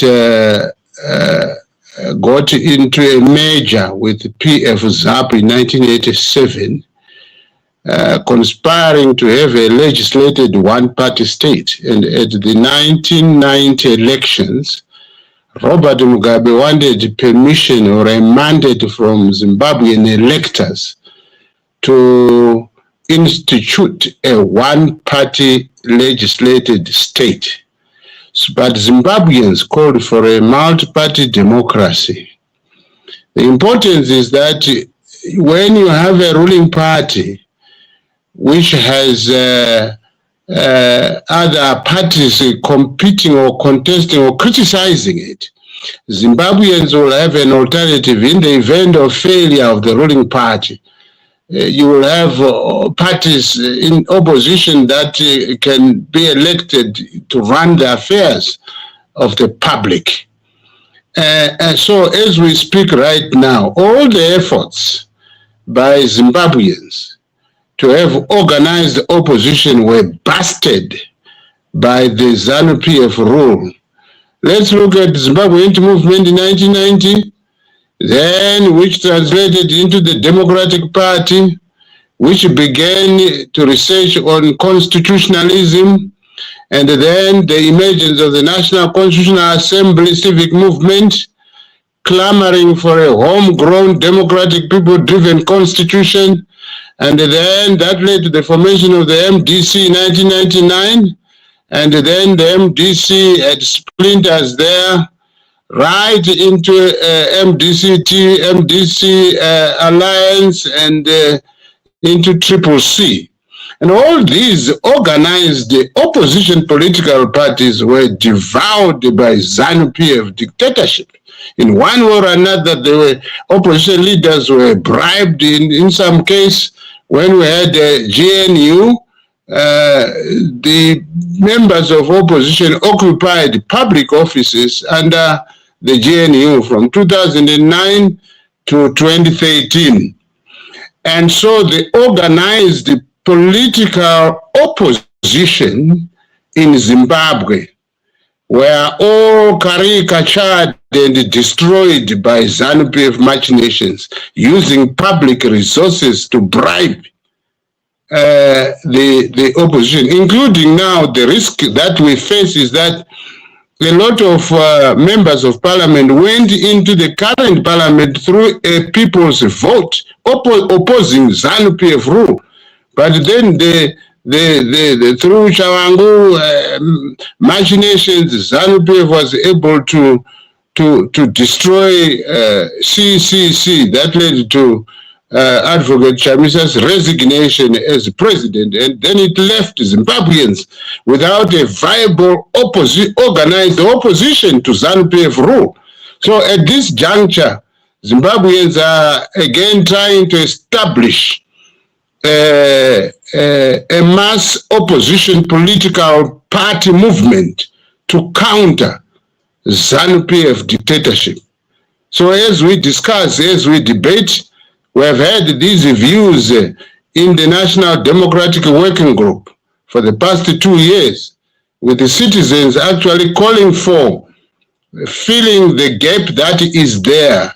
That is to say, people are clamoring for the establishment of a viable political party movement to enter the political realm and resist ZANU-PF, since it's actually the dictatorship of ZANU-PF is organizational driven, it's political party driven. So Zimbabweans very soon, I'm sure, will come together and establish a mass movement as a political party to actually answer to the people's political call to have ZANU-PF being stopped and also being overthrown in future elections that will be held. So that is the comment I thought I should make. And from my observation, and also as a political activist, I needed to inform the panelists and also the viewers and listeners of this debate. Thank you very much, Chair. Thank you very much. I don't know if White has got any comments to make, especially pertaining to an issue raised by Tanjo.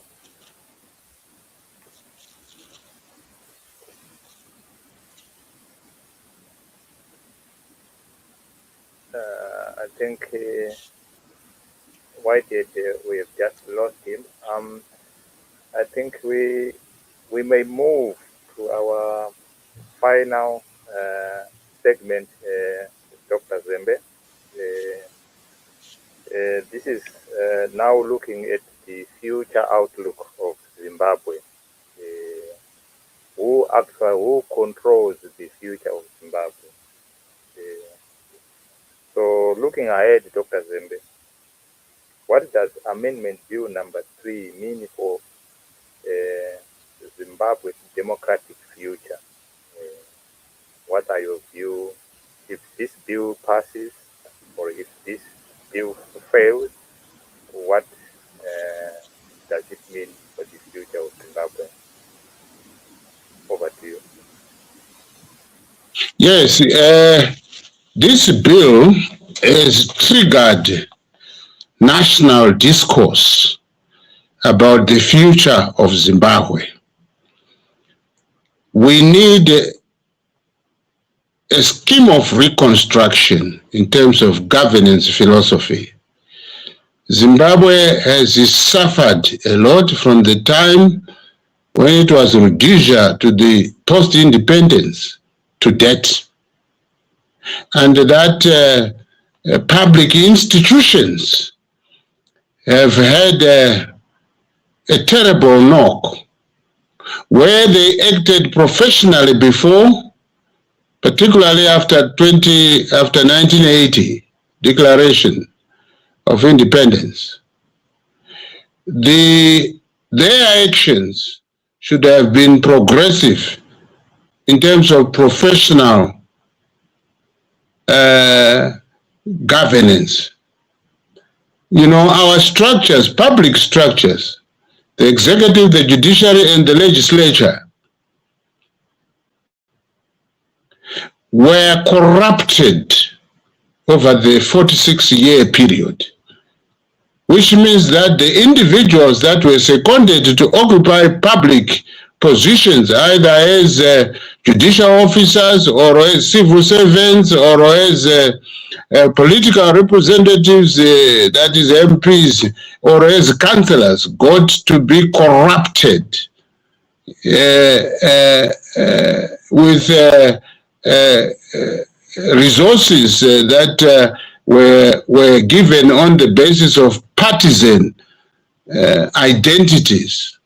So you would find that only ZANU-PF members of, ZANU-PF members would then get jobs in all public positions, so that they would hero worship their leadership, political leadership, and that such public leaders never acted professionally to serve citizens of this country equally. This is why you find if you look at the land redistribution that we went into in the early 2000s, again they had partisan linings. People who were given land were largely members of ZANU-PF. People who were given jobs, largely members of ZANU-PF. People who were given assistance during years of starvation, Mukomondera. Again, people were given on the basis of their political card-carrying qualification, and that the chiefs and the sabukus and the councillors in the rural areas gave Mukomondera sustenance on the basis of partisan lines, and that anyone who did not belong to ZANU-PF political party was described as a Mandu, an enemy, to be killed, to be denied public service. And all this was a process of corrupting public institutions, of making them ineffective, of actually making them unprofessional. So there is this need for Zimbabweans to create their constitutional republic right from the head itself, that is to say, to found a constitutional democratic republic of Zimbabwe, where the citizens of this country will gather to enact a constitution of their choice, and so that they begin to reconstruct their country. We need to enter that regeneration phase to establish afresh our systems, so that we have functional organs of state based on professionalism, on meritocracy, on really the value to serve this nation, as we once witnessed some dedication by some citizens. As I speak, citizens of my age and older may have witnessed some professionalism in the past, after 1980, and that value is still in the minds of senior citizens who should help the resuscitation of our institutions, so that the young into occupying positions in public office, they would be assisted to know the ropes of governance, and at the same time, the elderly generation putting down the standards that have to be attained. It cannot be done by the new generation because they've never witnessed professional conduct. They've gone to school, yes, but they've never been exposed to locally, to internship, to service organizations professionally, and to act in a manner that is free of corruption. So we would then need also to recall our citizens in the diaspora who have had exposure in systems that acted professionally and ethically more than those who remained behind. Because as you know, those who remained behind have no industry to intern them at all. And all we have seen informal survival activities that have not really taught our young generation how to do it in professionally. And I'm sure you have seen even in schools there, in hospitals there, there's a lot of incompetence. There's a lot of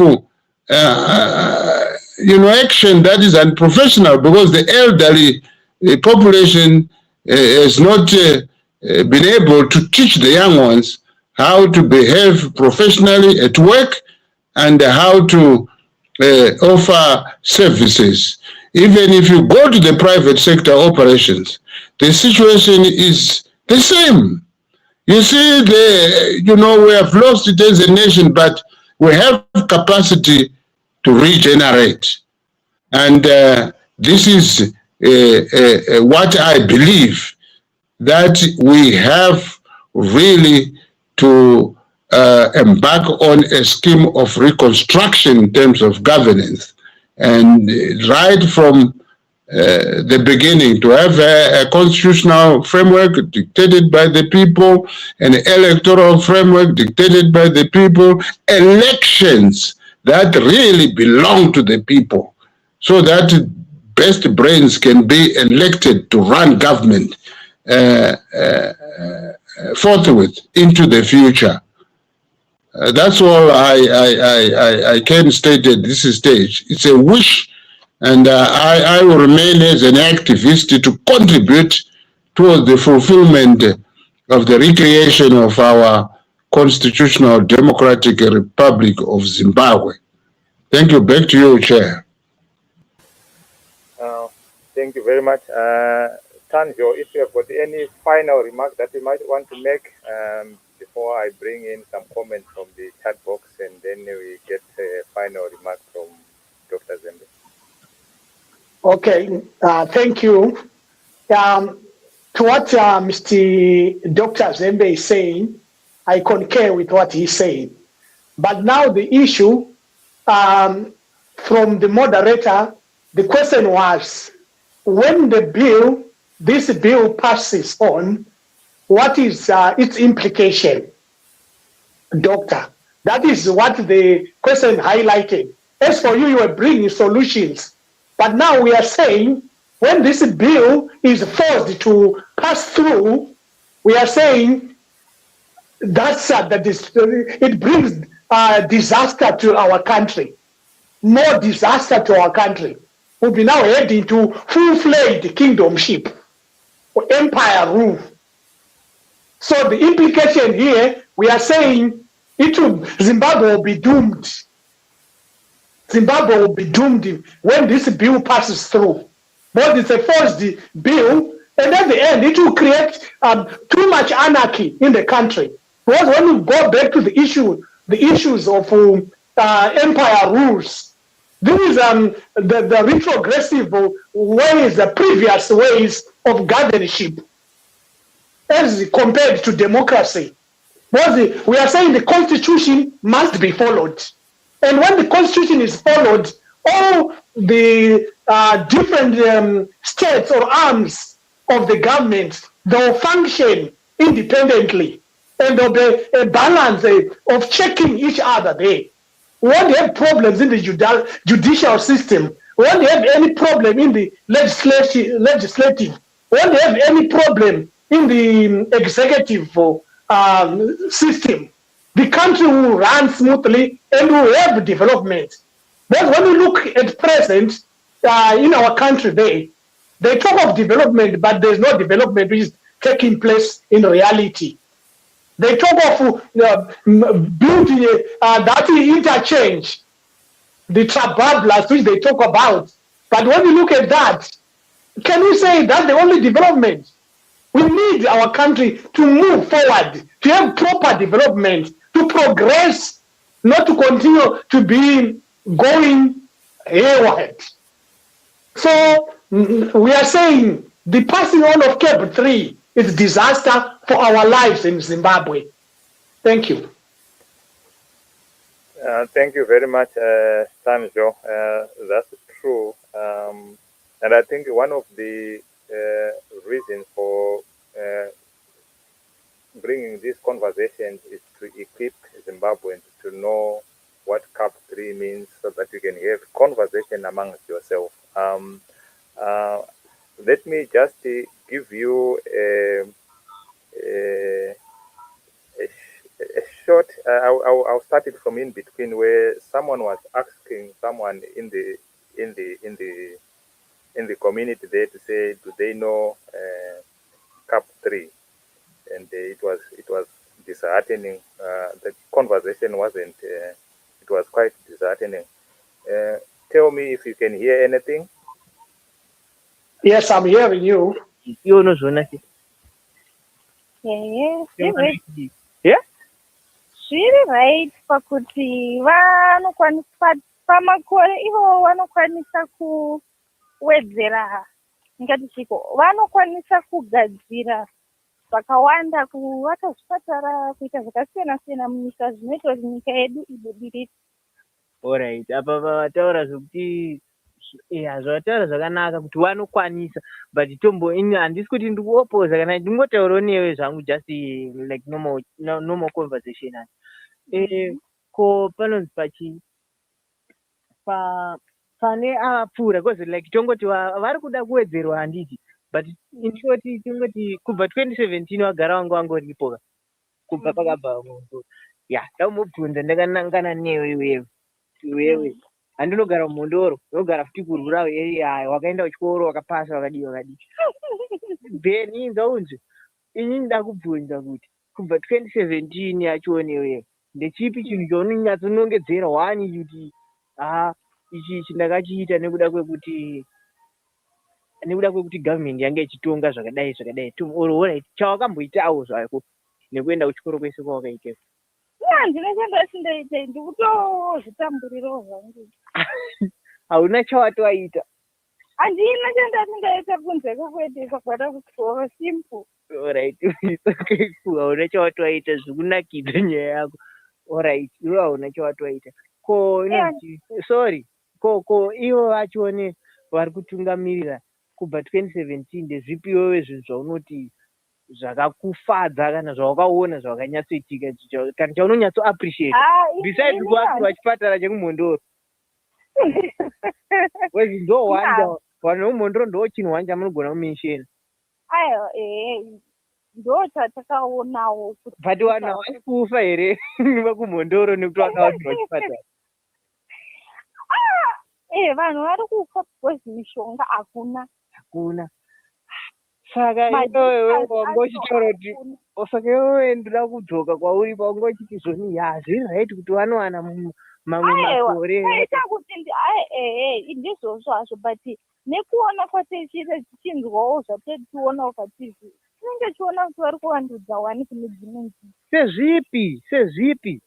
Iwewe ngatitaure kusaidi kwako kunzvimbo yenyu kwete kuti Alright, tise aiwa kana tiri kutaura kunzvimbo yedu tinongo hapana sekutongotambura tiriko.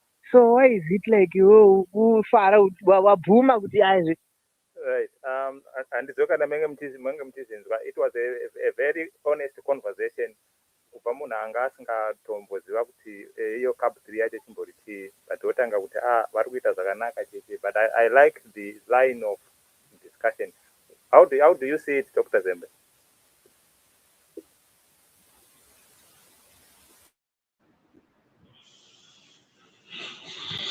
Well, you see, as citizens, she's not informed of what is currently happening, in the sense that she doesn't know. All she knows is they want 2 more additional years to do whatever she had from the propaganda mouthpieces.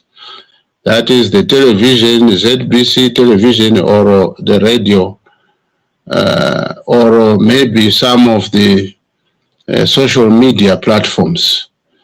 But this is the tragedy of not having an informed nation. Ordinary people, very often, you'll be shocked by Misha that even at the time that Mugabe was ousted from power, there were people who thought it would be news to come very close to him, because in some areas they had not even seen him live, having ruled this country for 37 years. So, ignorance on the part of citizens, because they will have been denied information happening, you find that this is how this dictatorship has been able to thrive, by actually muzzling the media mouthpieces. We have public media in the country, and it has been hijacked and abused and captured for the purposes, even to this day. If you switch on to ZBC television, you just hear the propaganda cable. We can change it. Propaganda that is ZANU-PF is dishing out to the people of this country, and it is so steeped in historical ignorance, where we had the monopoly of ZBC TV without the social media. Now that we have the social media, that weakness of keeping people in darkness is beginning to be resolved, because there are other alternative ways of reaching out to people. And progressively, I wish if our people could be more and more informed, so that their public leaders may not lie to them, or may not act on their behalf in a manner that is retrogressive, that endangers their interests.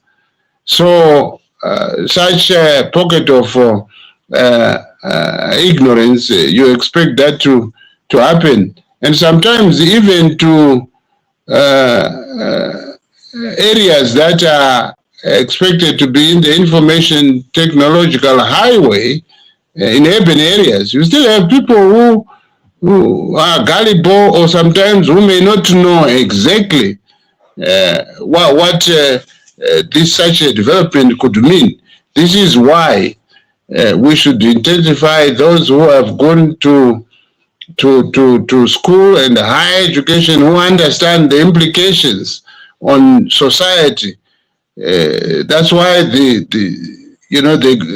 informed should take the frontline position or the vanguard position, and let the citizens of this country explain to them some of the implications of such retrogressive developments as Constitution Amendment Bill number 3 of 2026. So it's symptomatic of the characteristics of dictatorships. They never become open to citizens so that they lead, so that they can abuse them and misrule them, and right into even their death chambers. Citizens could die without even attributing the blame to public leaders. They may be, attribute that to their own fate or ancestors and so on. And so to these days, we also have the religion as a part of the philosophy to try and actually hoodwink the people. From the religious point of view, we see again some cults that keep people very watawata, and saying that whoever is there in public office should not be questioned, was put there by God. So we have a mixed bag of citizens who often are not informed of the current affairs in terms of the developments that we are talking about. So back to you, Chair. Thank you very much, and I think that's why we are having this conversation. I think so that we can equip citizens to go and have this conversation amongst themselves. This is now going to be your final remark, but when you do your final remark, I want you to take into account the comments that are coming in the chat box. There's that one which is coming from Marondewa Omen 11024. He's saying 2 wrongs don't make a right, so we can't use the violence to settle down the disorder that we have. Let's sit down with these elders, teach them unity, and let's negotiate. I don't know whether we are able to negotiate with Zambia. And he then went a question that is directed to you, Dr. Uraya. You are saying the truth, but we need to speed up before ZANU-PF shut down the doors for election that CAP 3. I think when you were saying that there are some political formations that are in the pipeline, so I think what Washington is trying to say, let's speed up. And then Marondewa woman also says, let's hire renewed former leaders to help us settle all our disputes. Remember, ZANU uses a divide and rule approach. The second approach is impoverishment, so that we depend on donations. And the last comment was just commenting on the lady that was on the voice. And she says that lady is very lazy. She doesn't want to learn. That is from Tapiwa Sinaro. So, Dr. Zembe, your final word to viewers and those in authority, those in the progressive voices, and those in the region and the international community, and also taking into account all these comments that has come through our chat box. Over to you, Dr. Zembe. Thank you, Chairman Misha. Yes, thanks to the contributors by way of questions.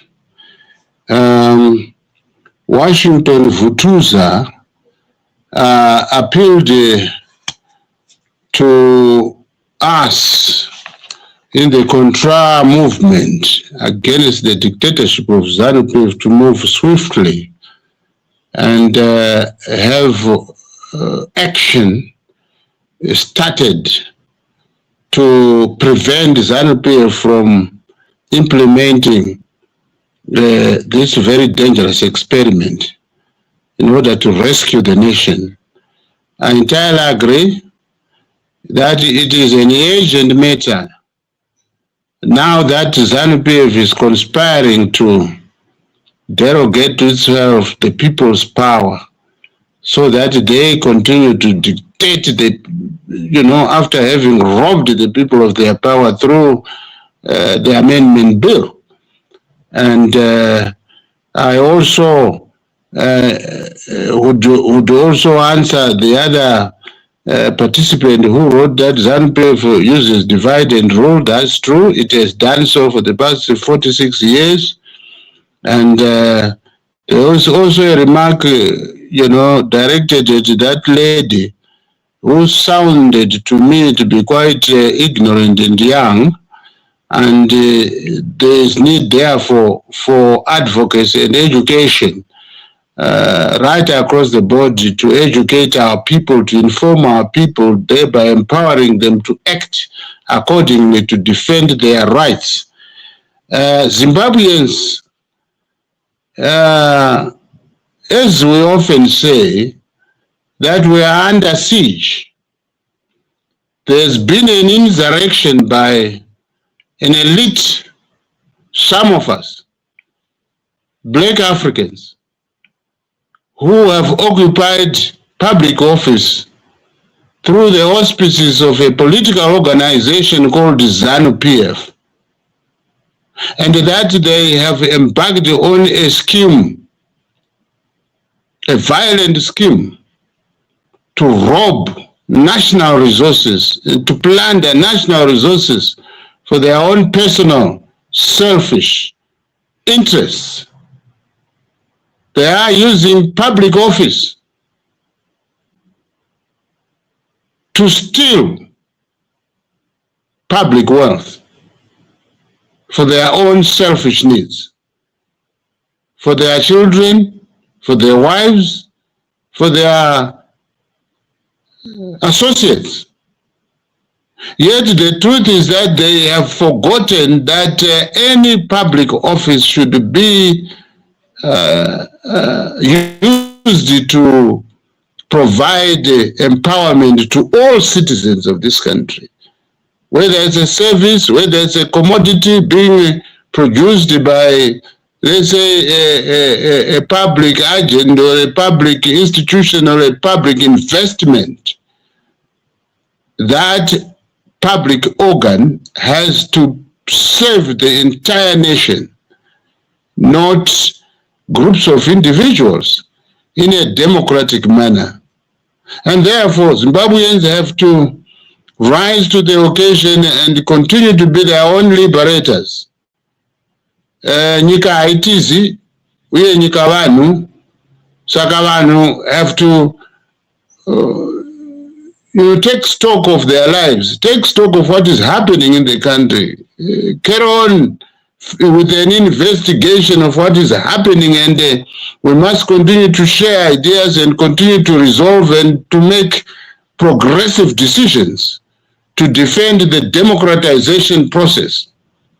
By the way, the whole liberation struggle was aimed at democratizing the governance of Zimbabwe.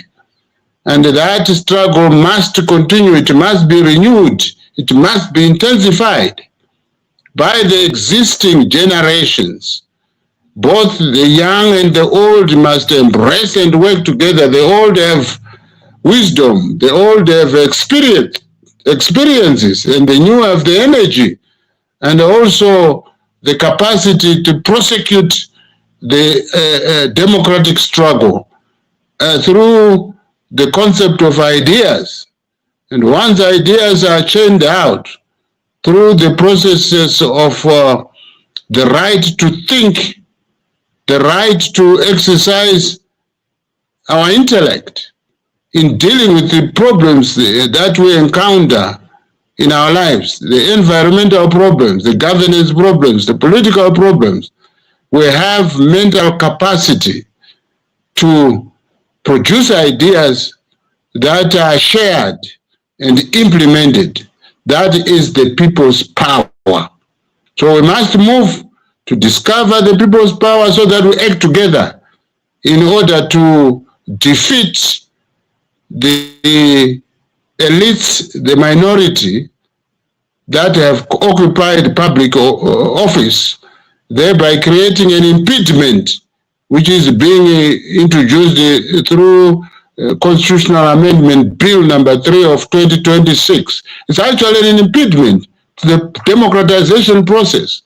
So we must act to demand an election, a people's election. At the end of the day, we need to have a legitimate government that must take charge of our public life, which with executive authority to govern this country, while we enact our constitutional framework. You know, we can sit around as a nation, craft our interim electoral and constitutional framework just for us to have legitimate elections, because they don't have to wait for months before elections are held. No, we have to produce a government that aims to rescue our lives, to save our people, to reduce the suffering and the deaths that we are witnessing every day. You know, our people are dying both here at home and in the diaspora. And it is terrible when death strikes. You know, you find some members of the family here and some others in a faraway place in the diaspora there, where once death strikes, then it adds the problem of how to even bury our loved ones when they die in far outlying places. You would require a huge amount of money to bring, you know, the dead to be buried at home. I read a sad X posting today where, you know, an adult male died in New Zealand as a result of a crash. It must have been some tragedy. And now the family is faced with a $20,000 US bill simply to bring the dead body home to be buried. And really, one wonders where that $20,000 US could be obtained to repatriate the body so that it can be buried here at home. These are the problems that the nation has been thrust into. So the regional bodies like SADC, for us here in the Southern African region, and the continental bodies like the African Union and the world bodies like the UN have to be made aware of our crisis, including, of course, very many countries that we have diplomatic ties with. It is important that the diplomatic relations be also be given notice of what the Zimbabwean situation is like, and that they can, in their own way, also help Zimbabweans to resolve the problems that face us. The intrusion into our society by the CAP 23, like I've indicated, whether it's forced on us or not, I think the die is cast. The Zimbabweans will continue to embark on the democratization process in order to overcome the whole problems that have been created by ZANU-PF failure to govern our country and to develop our country for the past 46 years. So thank you very much, Chair, for giving me this opportunity to pass my final remarks today in this discussion, in this debate. Thank you very much, Dr. Zembe, and I thank you and the Comrade Whitehead and Tanjo in the studio, and those who have been passing comments in the comment section. And there was some clear outlines tonight, and that amendment bill is not just a legal issue. It is a defining moment in terms of politics in Zimbabwe, and I think Comrade Whitehead and Dr. Zembe clearly indicated that the ball is in our hands as Zimbabweans, particularly the young, that we need to shape our future. As always, Comrade Whitehead always says that we are in our afternoons of our life, but you young people are still in your morning. So if this bill passes, you face with a team tomorrow. It also raises fundamental questions about power, accountability, and the future direction of a nation like Zimbabwe. And this debate continues. As this debate continues, one question remains. Is this bill seeking to reform, or it is seeking to redefinition of Zimbabwean democracy? From all of us here at Champion Network TV, broadcasting on Mbire and NWG Global TV, I will say,